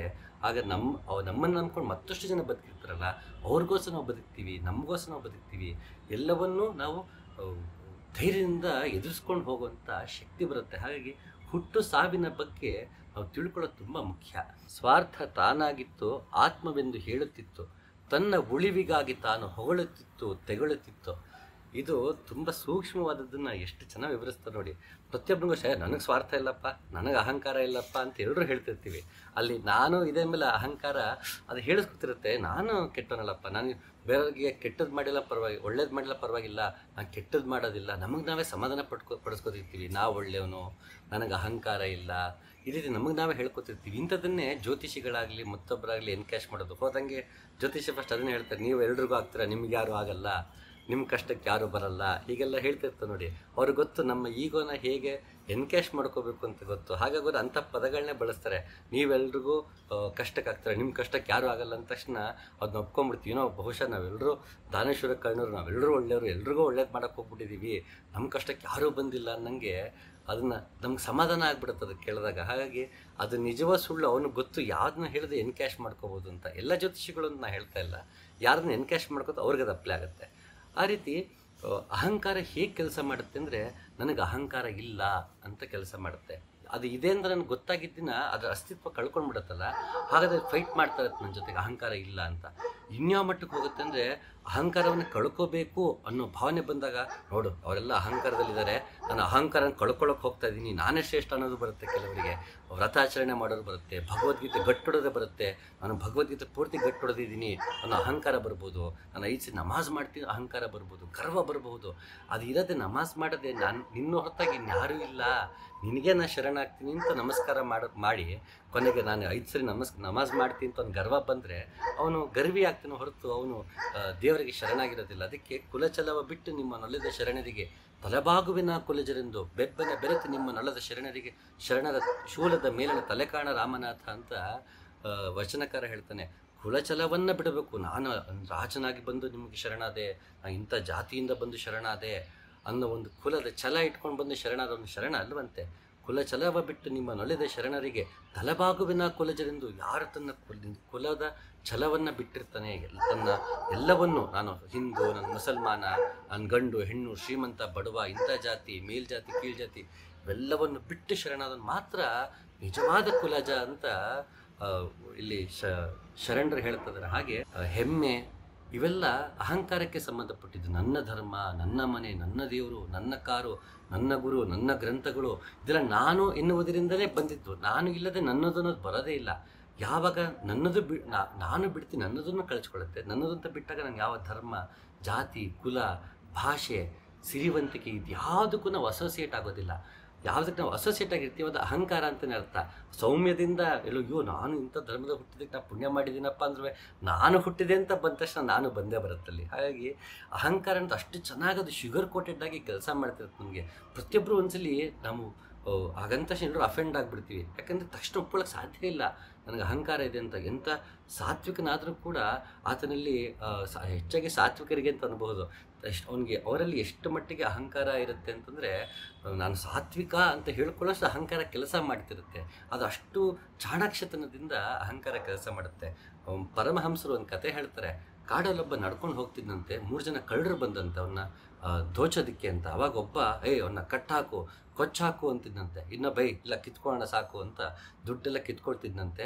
ಸೊ ಇನ್ನೊಬ್ಬ ಏನು ಮಾಡಿ 3ನೇ ಕಳ್ಳ ಅವನ್ನ ಬಿಡಿಸ್ಬಿಟ್ಟು ಅವನ್ನ ಕೊಲ್ಲೋದು ಬೇಡಪ್ಪ, ಹೊಡೆಯೋದು ಬೇಡ, ದುಡ್ಡು ಕಿತ್ಕೊಂಡಾಯ್ತಲ್ಲ ಅವನು ಬಿಟ್ಬೋಣ ಅಂತ ಅವನ್ನ ಕಟ್ಟು ಬಿಚ್ಚಿ ಕರ್ಕೊಂಡೋಗಿ ಕಾಡಿಂದ ಮೇನ್ ಹೈವೇ ಕಡೆಗೆ ಅವನ್ನ ಬಿಟ್ಬಿಟ್ಟು ಹೋಗು ಇಲ್ಲಿಂದ ನೀನು ಅಂತ ಕಳಿಸ್ತಾನಂತೆ. ಆಗ ಅವ್ನು ಕೇಳ್ತಾನೆ ಆ ವ್ಯಕ್ತಿ, ದರೋಡೆಗೆ ಒಳಗಾದ ವ್ಯಕ್ತಿ, ಅಲ್ಲಪ್ಪ ನೀನು ಇಷ್ಟು ಒಳ್ಳೆನಿದ್ಯಾ, ನನ್ನ ಕಾಡಿನಿದ್ರು ಕರ್ಕೊಂಡ್ಬಿಡ್ತಿದ್ಯಾ, ಯಾಕೆ ಅವ್ರ ಜೊತೆಗೆ ಇರ್ತೀಯ, ನನ್ನ ಜೊತೆಗೆ ಬಂದ್ಬಿಡು ಅಂದಾಗ, ಇಲ್ಲ ನನಗೆ ಎಷ್ಟು ಯಾರನ್ನ ಕಳ್ಳನೇ, ನನ್ನ ಕಾಡಲ್ಲಿರ್ಬೇಕು, ನಾಡಲ್ಲಿ ಬರೋ ಹಾಗಿಲ್ಲ ಅಂತ ಅವ್ನು ಹೊರಟೋಗ್ತಾನಂತೆ. ಇದಕ್ಕೆ ಹೇಳ್ತಾರೆ ಪರಮಹಂಸರು, ಆ 3 ಜನ ಏನಿದ್ರು ಕಳ್ಳರು, ಅವನು ಕೊಚ್ಚಾಕು ಬಿಡಬೇಡ ಅಂತ ಹೇಳಿದ್ರು ತಾಮಸವಂತೆ, ಅವನು ಹಿಡಿದು ಬಡ್ದು ಅವನು ದುಡ್ಡು ಕಿತ್ಕೊ ಅಂತ ಹೇಳಿದ್ದು ರಾಜಸವಂತೆ, ಕಿತ್ಕೊಂಡಾಯ್ತಲ್ಲ ಅವ್ನು ಕಳಿಸ್ಬೋಣ ಅಂತ ಕಳಿಸಿದ್ದು ಸಾತ್ವಿಕವಂತೆ. ಆದರೆ ಅದು ಕಾಡಲ್ಲೇ ಇರಬೇಕು. ಕಾಡು ಅಂದರೆ ಇದೆ, ಖಂಡಾವನದಿ ಸೋಕಿ ತನ್ನ ಮೈಯೊಳು ತಾಕಿ, ಇದೇ ಕಾಡು, ಇದೇ ದೊಡ್ಡ ಕಾಡು, ಇದೇ ಬೃಹದಾರಣ್ಯಕ ಬೃಹದಾರಣ್ಯಕ ಉಪನಿಷತ್ತು ಇದೇ ದೊಡ್ಡ ಬೃಹದಾರಣ್ಯಕ. ಇದಕ್ಕಿಂತ ದೊಡ್ಡ ಕಾಡು ಇನ್ನೊಂದಿಲ್ಲ ಪ್ರಪಂಚದಲ್ಲಿ. ಹಾಗೆ ನಾನೆನ್ನುವ ಈ ಕಾಡಲ್ಲಿ ತಾಮಸ, ರಾಜಸ, ಸಾತ್ವಿಕ ಈ 3 ಇರುತ್ತೆ. ಈ 3 ಜನ ಕಳ್ರೆ ಅವ್ರಿಂದೇನು ಪ್ರಯೋಜನ ಇಲ್ಲ. ಆತ್ಮ ಸಾಕ್ಷಾತ್ಕಾರಕ್ಕೆ ಅಥವಾ ಆತ್ಮೋನ್ನತಿಗೆ ಈ 3 ಗುಣಗಳನ್ನು ಮೀರಬೇಕು. ಹಾಗಾಗಿ ಅವನು ಗುಣಾತೀತ. ಆತ್ಮನ ಗುಣಾತೀತದ ಯಾಕೆ ಕರಿತೀವಿ ಅಂದರೆ, ತಾಮಸ, ರಾಜಸ, ಸಾತ್ವಿಕ ಇವು 3 ಅವನ ಸಂಸ್ಕಾರದಿಂದ ಅಂಟ್ಕೊಂಡು ಬಂದಿರುತ್ತೆ, ಆತ್ಮಕ್ಕೆ ಅಂಟಿರೋದಿಲ್ಲ. ಅದು ಸೂಕ್ಷ್ಮ ಇದಂತೆ ದೇಹ ಅಂತ ಏನು ಹೇಳ್ತೀವಿ, ಶರೀರ ಅಂತ ಹೇಳ್ತೀವಿ, ಅದಕ್ಕೆ ಅಂಟ್ಕೊಂಡು ನಮ್ಮ ಕರ್ಮಗಳಿಂದ ಅದು ಮತ್ತು ನಮ್ಮ ಸಂಸ್ಕಾರದಿಂದ ಅಂಟ್ಕೊಂಡು ಬಂದಂಥ ಗುಣಗಳಾಗಿರುತ್ತೆ. ನಮ್ಮ ಕರ್ಮ ಯಾವ ರೀತಿ ಇರುತ್ತೆ ತಕ್ಕಂಗೆ ರಾಜಸ ಹೆಚ್ಚಿರುತ್ತಾ, ತಾಮಸ ಹೆಚ್ಚಿರುತ್ತಾ, ಸಾತ್ವಿಕತೆ ಹೆಚ್ಚಿರುತ್ತೆ, ಅದು ನಿರ್ಧಾರ ಹೋಗ್ತದೆ. ಅದ್ರ ಬಗ್ಗೆ ಮತ್ತೊಂದಿನ ಕರ್ಮಯೋಗದ ಬಗ್ಗೆ ಮತ್ತೊಂದಿನ ಮಾತಾಡೋಣ. ಹಾಗೆ ಈ 3 ಗುಣಗಳು ನಮ್ಮ ಕರ್ಮದಿಂದಲೇ ಅದರ ರೇಷಿಯೋ ಅಥವಾ ಪ್ರಪೋರ್ಷನ್ ಇರುತ್ತೆ, ಅದು ಬದಲಾಗ್ತಿರುತ್ತೆ ಹೊರತು ಇವು 3 ನಾವಲ್ಲ. ಈ 3 ಗುಣಗಳು ನಾವಲ್ಲದೆ ಇರುವುದರಿಂದ ಸಾತ್ವಿಕನಾದವನಲ್ಲೂ ಅಹಂಕಾರ ಭಾವವಿರುತ್ತೆ, ಇಲ್ಲದಿರೋ ಸಾಧ್ಯವಿಲ್ಲ. ಯಾಕಂದರೆ ಅದು ಅಹಂಕಾರದ ಒಂದು ಭಾಗವೇ ಆಗಿರೋದು ಈ 3. ಯಾಕೆಂದ್ರೆ ಹೇಳ್ತೀನಿ ಅಂತಂದರೆ, ಅಹಂಕಾರ ಹಾಗೆ ಮಾಡುತ್ತದೆ ನಮಗೆ. ಸ್ವಾರ್ಥ ತಾನಾಗಿತ್ತು, ಆತ್ಮವೆಂದು ಹೇಳುತ್ತಿತ್ತು, ತನ್ನ ಉಳಿವಿಗಾಗಿ ತಾನು ಹೊಗಳುತ್ತಿತ್ತು, ತೆಗಳುತ್ತಿತ್ತು. ಅದು ತನ್ನ ಉಳಿಗೋಸ್ಕರ ಎಲ್ಲರಂದ್ರೆ ಅಯ್ಯಪ್ಪ ಅಹಂಕಾರ ಪಟ್ಟು ಎಲ್ಲ ಹಾಳಾಗ್ಬಿಟ್ರು ಅಂತೀವಿ. ನಮ್ಮಲ್ಲಿ ಎಷ್ಟು ಅಹಂಕಾರ ಇದೆ ನಾವು ನೋಡ್ಕೊಳ್ಳೋದೇ ಇಲ್ಲ. ಇನ್ನೊಬ್ಬನ ಮನೆ ಬೆಂಕಿ ಬಿದ್ದಾಗ ನಾವು ಅದನ್ನು ಹೇಳೋ ಸುಲಭ, ಬಿಡ್ರಿ ಪರವಾಗಿಲ್ಲ, ಅವನಿಗೆ ಸಮಾಧಾನ ಮಾಡೋದು ಸುಲಭ, ವೇದಾಂತ ಹೇಳೋದು ಸುಲಭ. ನಮ್ಮನೆಗೆ ಬೆಂಕಿ ಬಿದ್ದ ನಾವು ವೇದಾಂತ ಹೇಳ್ಕೊಳ್ಳೋ, ನಾವು ಪರದಾಡ್ಕೊಂಡು ಕಿರ್ಚಾಡ್ಕೊಂಡು ಓಡಾಡ್ತಿದ್ವಿ, ಅಯ್ಯೋ ನಮ್ಮನೆ ಬೆಂಕಿ ಬಿದ್ದುಬಿಡ್ತು ಅಂತ. ಪಕ್ಕ ಮನೆ ಬೆಂಕಿ ಬಿದ್ದಾಗ ಅಷ್ಟೇ ನಮಗೆ ಸಮಾಧಾನ, ನಮ್ಮನೆ ಬೆಂಕಿ ಬಿದ್ದಾಗ ಸಮಾಧಾನ ಇರೋದಿಲ್ಲ. ಹಾಗೆ ಅಹಂಕಾರ ನಮ್ಮೂರಾಗೆಲ್ಲ ಉಪದೇಶ ಮಾಡಿಸುತ್ತೆ, ಆದರೆ ನಾವು ಅದನ್ನು ಎಷ್ಟು ಅಡಾಪ್ಟ್ ಮಾಡ್ಕೊಂಡಿದ್ದೀವಿ ಅಂತ ನಮ್ಮನ್ನು ಪ್ರಶ್ನೆ ಮಾಡಿಕೊಂಡಾಗ ನಮ್ಗೆ ಗೊತ್ತಾಗತ್ತೆ ನಾವು ಕೂಡ ಹೇಗಿದ್ದೀವಿ ಅಂತ. ಕಬೀರ್ ದಾಸ್ ಒಂದು ಕಡೆ ಹೇಳ್ತಾರೆ, ಎಲ್ಲರಲ್ಲೂ ಕೆಟ್ಟವ್ರನ್ನ ಪ್ರಪಂಚದಲ್ಲಿ ಹುಡ್ಕೊಂಡು ಹೋದಂತೆ ಕೆಟ್ಟವ್ರು ಯಾರು ಅಂತ ಎಲ್ಲೂ ಸಿಗ್ಲಿಲ್ವಂತೆ, ತನ್ನೊಳಗೆ ತಾನು ನೋಡ್ಕೊಂಡ್ರಂತೆ ತನಗಿಂತ ಕೆಟ್ಟವ್ನು ಇನ್ನೊಬ್ಬ ಇರಲಿಲ್ವಂತೆ. ಕಬೀರ್ ದಾಸ್ ಹೇಳೋ ದೋಹೆ ಅದು. ಹಾಗೆ ನಮ್ಮಲ್ಲೇ ಎಲ್ಲರೂ ಇದ್ದಾರೆ, ಸುಮ್ಮನೆ ನಾವು ಹೊರಗಡೆಯವ್ರನ್ನ ದೂಷಿಸ್ತಿರ್ತೀವಿ, ಹೊರಗಡೆ ಮಾಡ್ತಿರ್ತೀವಿ. ನನ್ನಲ್ಲೇ ಅರಿಷಡ್ ವರ್ಗಗಳಿದೆ, ನನ್ನಲ್ಲೇ ಗುಣಗಳಿದೆ 3, ನನ್ನಲ್ಲೇ ಅಹಂಕಾರ ಇದೆ, ಅಂಧಕಾರ ಇದೆ, ಅಜ್ಞಾನ, ಮಾಯೆ ಎಲ್ಲವೂ ನಮ್ಮಲ್ಲೇ ಇದೆ. ಹಾಗಾಗಿ ಅದು ಇಲ್ಲ ಅಂತ ಹೇಳ್ಕೊಳ್ಳುವಂತಹ ಮನಸ್ಥಿತಿ ಕೂಡ ನಮಗಿದೆ. ಹಾಗೆ ನಮ್ಮನ್ನು ನಾವು ಅಂತರ್ಮುಖಿಯಾಗಿ ನಮ್ಮನ್ನು ನಾವು ನೋಡ್ಕೊಳ್ಳೋದಿಲ್ಲ, ಪರೀಕ್ಷೆನೇ ಮಾಡೋದಿಲ್ಲ. ನಮ್ಮನ್ನು ನಾವು ಚಿತ್ರವಾಗಿ ನೋಡಿಕೊಂಡಾಗ ನಮ್ಗೆ ಗೊತ್ತಾಗತ್ತೆ ನಾವು ಯಾವ ರೀತಿ ಇದ್ದೀವಿ ಅಂತ. ಅದು ಯಾಕದನ್ನು ಮಾಡ್ಕೊಡೋಕೆ ಬಿಡ್ತಿಲ್ಲ ಅಂದರೆ ಈ ಅಹಂಕಾರ. ನಾವು ಒಳ್ಳೆನಪ್ಪ, ನಾನು ಅಂತನಪ್ಪ, ನಾ ಇಂತನಪ್ಪ ಅಂತ ಸಮಾಧಾನ ಮಾಡುತ್ತದೋ. ಯಾಕೆಂದ್ರೆ ಯಾವತ್ತದನ್ನು ಅದು ಸಮಾಧಾನ ಮಾಡೋದಿಲ್ವೋ, ನಾ ಏನು ಮಾಡ್ತೀನಿ, ನನ್ನೊಳಗೆ ನನ್ನ ತಪ್ಪುಗಳು ನನಗೆ ಅರಿವಾಗುತ್ತೆ, ನನ್ನ ಕೆಟ್ಟ ಗುಣ ಅರಿವಾಗುತ್ತೆ, ನನ್ನ ಆಲಸ್ಯ, ಅಜ್ಞಾನ ಇವೆಲ್ಲವೂ ಅರಿವಾಗುತ್ತೆ. ಆವಾಗ ಅಹಂಕಾರಕ್ಕೆ ಅಸ್ತಿತ್ವವಿರೋದಿಲ್ಲ, ಮನುಷ್ಯ ಅಹಂಕಾರನ ಕೊಂದು ಬಿಡ್ತಾನೆ. ಅಹಂಕಾರ ತಾನು ಉಳಿಬೇಕು ಅಂದರೆ ನನಗೆ ಅಹಂಕಾರನೇ ಇಲ್ಲ ಅಂತ ಅಹಂಕಾರ ನಮ್ಗೆ ಹೇಳ್ತಾರತ್ತೆ. ನಾವು ಅದನ್ನು ಕೇಳಿಕೊಂಡು ನಾನು ಅಹಂಕಾರ ಇಲ್ಲ ಅಂತ ನಾನು ಇದು ಬಿಡ್ತೀನಿ, ನಾನು ಅಹಂಕಾರವನ್ನು ಕೊಲ್ಲೋದಕ್ಕೆ ಹೋಗೋದೇ ಇಲ್ಲ. ಆತ್ಮ ಸಾಕ್ಷಾತ್ಕಾರದ ದೂರದ ಮಾತೇ ಆಗಿಬಿಡುತ್ತೆ. ಹಾಗಾಗಿ ಈ ಅಹಂಕಾರ ಯಾವ ಮಟ್ಟಕ್ಕೆ ಕೆಲಸ ಮಾಡುತ್ತೆ ಅಂತ ಇಲ್ಲಿ ಹೇಳ್ತಾ ಇದ್ದಾರೆ. ಮತ್ತೊಮ್ಮೆ ಸಾಲನ್ನ ಹೇಳ್ತೀನಿ, ಸಾಧ್ಯವಾದರೆ ಅದನ್ನು ಮತ್ತೆ ಕಾಂಟಂಪ್ಲೇಟ್ ಮಾಡಿ ನೋಡಿ, ಯಾವ ರೀತಿ ನಮ್ಮಲ್ಲಿ ಅಹಂಕಾರ ಕೆಲಸ ಮಾಡ್ತಿರುತ್ತೆ ಅಂತ ಕಾಂಟಂಪ್ಲೇಟ್ ಮಾಡಿ ನೋಡಿದ್ರೆ ನಾವೆಷ್ಟು ಅಜ್ಞಾನಿಗಳು, ನಾವೆಷ್ಟು ಅಹಂಕಾರಿಗಳು ಅಂತ ನಮಗೆ ಆಗ್ತಾ ಹೋಗುತ್ತೆ. ಸ್ವಾರ್ಥ ತಾನಾಗಿತ್ತು, ಆತ್ಮವೆಂದು ಹೇಳುತ್ತಿತ್ತು, ತನ್ನ ಉಳಿವಿಗಾಗಿ ತಾನು ಹೊಗಳುತ್ತಿತ್ತು, ತೆಗೊಳ್ಳುತ್ತಿತ್ತು. ಮುಂದೆ ಈ ರೀತಿ ಸಾಲುಗಳು ಹೋಗುತ್ತೆ. ದೆವ್ವದೊಳಿತ್ತು, ಬೆಂಕಿ ನೀರೊಳಗಿತ್ತು, ಬೆಂಕಿ ನೀರು ಮಣ್ಣು ಗಾಳಿ ಬೆರೆತು ಪ್ರೇಮವಾಗಿತ್ತು. ಏನಿದು ದೆವ್ವದೊಳಿತ್ತು ಅಂದರೆ ಏನಪ್ಪ ಇದು ಅಂದರೆ, ದೆವ್ವ ಅಂದರೆ ಭೂತ. ಯಾಕಿದು ಭೂತ ಅಂತ ಹೇಳ್ತೀನಿ ನೆಕ್ಸ್ಟ್. ಮತ್ತೆ ಕ್ಲೂ ಇದೆ ಅಲ್ಲಿ. ಬೆಂಕಿ ನೀರೊಳಗಿತ್ತು, ಬೆಂಕಿ ನೀರು ಮಣ್ಣು ಗಾಳಿ ಬೆರೆತು ಪ್ರೇಮವಾಗಿತ್ತು ಅಂದರೆ ಇಲ್ಲಿ ಬೆಂಕಿ ನೀರು ಗಾಳಿ ಅಂದರೆ ಪಂಚಭೂತಗಳ ಬಗ್ಗೆ ಹೇಳ್ತಾ ಇದ್ದಾರೆ. ದೆವ್ವದೊಳಗಿತ್ತು, ಈ ಚೈತನ್ಯ ಏನಿದೆ ಅದು ಭೂತಗಳಲ್ಲಿದೆ, ಪಂಚಭೂತಗಳಲ್ಲಿದೆ. ಅಂದರೆ ಇಲ್ಲಿ ಪಂಚಭೂತ ತಗೊಂಡಿಲ್ಲ, 4 ತಗೊಂಡಿದ್ದಾರೆ. ಯಾಕೆಂತ ಮುಂದೆ ಹೇಳ್ತೀನಿ. ದೆವ್ವದೊಳಿತ್ತು, ಬೆಂಕಿ ನೀರೊಳಗಿತ್ತು.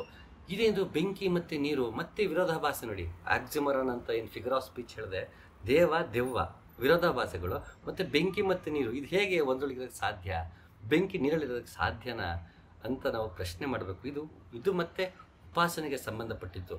ಮೂಲಾಧಾರವನ್ನು ನೀರು ಅಂತ ಪರಿಗಣಿಸಿದ್ರೆ ಅಲ್ಲಿಂದ ನಮ್ಮ ಮೇಲೆ ಹೋಗ್ತಾ ನನಗೆ ಜ್ಯೋತಿರ್ಲಿಂಗ ಏನು ಕಾಣುತ್ತೆ, ಪ್ರಕಾಶಮಾನ ಆಗ್ತಾ ಹೋಗ್ತೀವಿ, ಅಲ್ಲಿ ನಮಗೆ ಬೆಂಕಿ ಕಾಣುತ್ತೆ, ಅಂದರೆ ಜ್ಯೋತಿ ಕಾಣುತ್ತೆ, ಜ್ಯೋತಿರ್ಲಿಂಗ ಪ್ರಕಾಶಮಾನವಾದದ್ದು, ಪರಂಜ್ಯೋತಿ ಅಂತ ನಾವು ಹಲವಾರು ಬಾರಿ ಮಾತಾಡಿದ್ವಿ. ಹಾಗೆ ಮೂಲಾಧಾರ ಈ ಜಲದಿಂದ ನಾವು ಮೇಲೆ ಹೋಗ್ತೀವಿ. ಹಾಗೆ ಬೆಂಕಿ ನೀರೊಳಗಿರುತ್ತೆ. ದೆವ್ವದೊಳಿತ್ತು, ಬೆಂಕಿ ನೀರೊಳ ಅಡಗಿತ್ತು. ಈ ಭಗವಂತ ಈ ಚೈತನ್ಯದಲ್ಲಿದ್ದಾನೆ, ಪಂಚಭೂತಗಳಲ್ಲಿ ಚೈತನ್ಯ ಸ್ವರೂಪನಾಗಿದ್ದಾನೆ. ಬೆಂಕಿ ನೀರು ಮಣ್ಣು ಗಾಳಿ ಬೆರೆತು ಪ್ರೇಮವಾಗಿತ್ತು. ಇಲ್ಲಿ 4 ಹೇಳ್ತಾರೆ, ಇಲ್ಲಿ ಆಕಾಶವನ್ನು ಹೇಳ್ತಾನೆ ಇಲ್ಲ. ಇಲ್ಲಿ ಯಾಕೆ ಅಂತಂದರೆ ಬೆಂಕಿ ನೀರು ಮಣ್ಣು ಗಾಳಿ ಇವಿಷ್ಟು, ಇದರಲ್ಲಿ ಗಾಳಿನ ಬಿಟ್ಬಿಟ್ರೆ ಹಾಗೆ ನೋಡಿದ್ರೆ 3 ಅಂದರೆ ಈ ಕಾಣುತ್ತಿರುವ ಈ ಪ್ರಪಂಚ ಇದೆ, ಇದು ಮರ ಆಗಿರ್ಬೋದು, ಬುಕ್ಕಾಗಿರ್ಬೋದು, ನಾವಾಗಿರ್ಬೋದು, ನೀವಾಗಿರ್ಬೋದು, ಇವೆಲ್ಲರೂ ಬೆಂಕಿ ಅಂದರೆ ಅಗ್ನಿ ಅಂತ ತೊಗೊಂಡು, ಬೆಂಕಿ ನಾಟ್ ಲಿಟರಲಿ ದ ಫೈರ್, ನಾವು ಅಗ್ನಿ ಅಂತ ನಾವು ಪರಿಗಣಿಸಬೇಕು. ಅಂದರೆ ಉರಿಯುವ ಶಕ್ತಿ ಮತ್ತು ಪ್ರಕಾಶಮಾನ ಆಗಿರುವಂತಹ ಶಕ್ತಿ, ಕಾಯಿಸುವ ಬೇಯಿಸುವ ಶಕ್ತಿ ಅಂತ ಪಂಚವಿಧವಾಗಿ ನಾಥಪಂಥ ಅದನ್ನು ತುಂಬ ಚೆನ್ನಾಗಿ ವಿವರಣೆ ಮಾಡುತ್ತೆ. ಮತ್ತೊಂದಿನ ವಿಧವಾದ ಅಗ್ನಿ, ಪಂಚವಿಧವಾದ ಗಾಳಿ, ಆಕಾಶ, ಈ ಪಂಚಭೂತಗಳು ಪಂಚವಿಧಗಳು ಯಾವ ರೀತಿ ಇದೆ ಅಂತ ಮತ್ತೊಂದಿನ ಚರ್ಚೆ ಮಾಡೋಣ. ಇಲ್ಲಿ ಅಗ್ನಿ ಅಂತ ನಾವು ಅದನ್ನು ಕನ್ಸಿಡರ್ ಮಾಡಬೇಕು. ಇಲ್ಲಿ ಬೆಂಕಿ ಅಂದ ತಕ್ಷಣ ನೀರು, ಮಾಮೂಲಿ ಜಲ, ಇದು ಜಲತತ್ವ ಏನಿದೆ ಈ ಲಿಕ್ವಿಡ್ ಫಾರ್ಮ್ ಅದು ಜಲ. ಮಣ್ಣು ಅಂದರೆ ಎಲಿಮೆಂಟ್, ಅದರಿಂದ ನಮಗೆ ಇರಬೇಕು. ಹೇಗೆ ಇವಾಗ ನಾವು ಒಂದು ಬೀಜವನ್ನು ತಗೊಳ್ತೀವಿ, ಅದನ್ನು ನೆಡ್ತೀವಿ, ಅದು ಮಣ್ಣಲ್ಲಿ ಹಾಕ್ತೀವಿ, ಅದಕ್ಕೆ ನೀರು ಹಾಕ್ತೀವಿ, ಮಣ್ಣು ನೀರು, ಮತ್ತು ಗಾಳಿಯಿಂದ ಅದು ಆಕ್ಸಿಜನ್ ತಗೊಳ್ತಾರೆ, ಅದು ಆಕಾರವನ್ನು ಕೊಡೋದಿಲ್ಲ. ಬೆಂಕಿ ಅದು ಸೂರ್ಯನ ಇದರಿಂದ ಫೋಟೋಸಿಂಥಸಿಸ್ ಮಾಡ್ಕೊಂಡು ಮಾಸ್ನ ಕ್ರಿಯೇಟ್ ಮಾಡಿಕೊಳ್ಳುತ್ತೆ ಗಿಡ.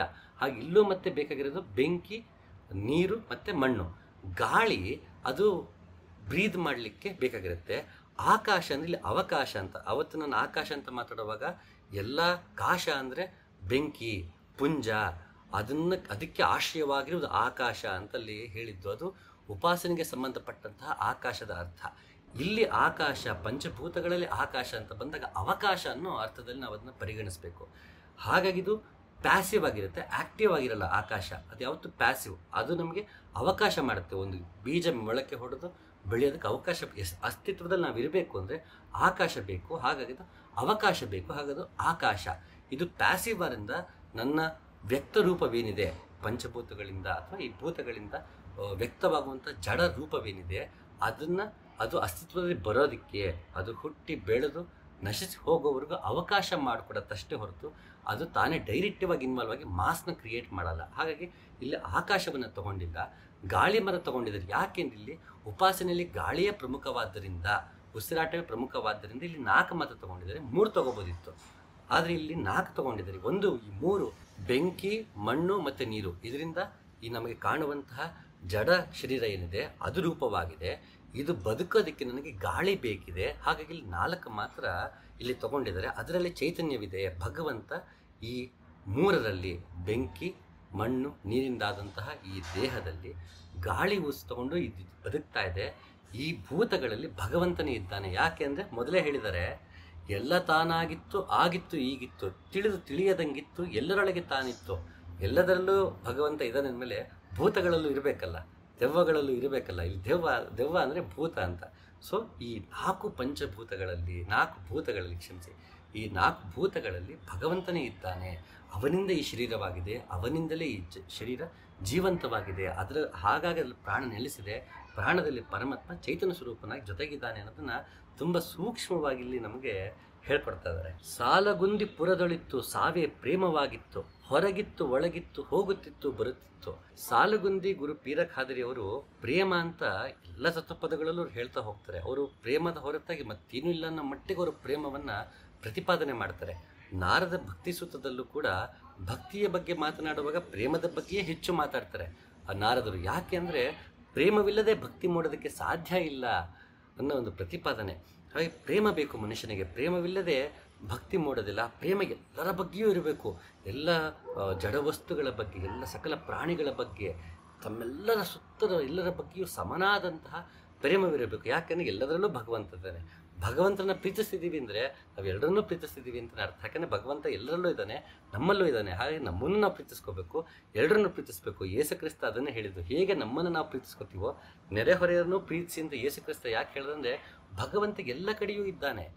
ಮೊದಲು ನಮ್ಮನ್ನು ನಾವು ಪ್ರೀತಿಸ್ಕೊಂಡ್ರೆ ಇನ್ನೊಬ್ಬರನ್ನ ಪ್ರೀತಿಸಿದಾಗ ಭಗವಂತ ಪ್ರೀತಿಸ್ತಾ ಹಾಗೇನೆ ಹೇಗೆ ನನ್ನ ಆತ್ಮಜ್ಞಾನವನ್ನು ನಾನು ಪಡ್ಕೊಂಡ್ರೆ ಭಗವಂತ ಜ್ಞಾನ ಪಡ್ಕೊಂಡಾಗುತ್ತೋ, ಹೇಗೆ ನಾನು ನನ್ನಲ್ಲೇ ಮಾನಸ ಪೂಜೆಯನ್ನು ಮಾಡಿದ್ರೆ ಭಗವಂತನಿಗೆ ಪೂಜೆ ಮಾಡಿದಾಗುತ್ತೋ, ನನ್ನನ್ನು ಪ್ರೀತಿಸ್ಕೊಂಡ್ರೆ ಇನ್ನೊಬ್ಬರನ್ನು ಪ್ರೀತಿಸಿದ್ರೆ ಭಗವಂತನೇ ಪ್ರೇಮಿಸಿದಾಗತ್ತೆ ಅಂತ ಯೇಸು ಕ್ರಿಸ್ತ ನಮಗೆ ಪ್ರೇಮ ಸೂತ್ರವನ್ನು ಹೇಳ್ಕೊಡ್ತಾನೆ. ಅದ್ಭುತವಾಗಿ ಹೇಳ್ತಾನೆ ನೋಡಿ.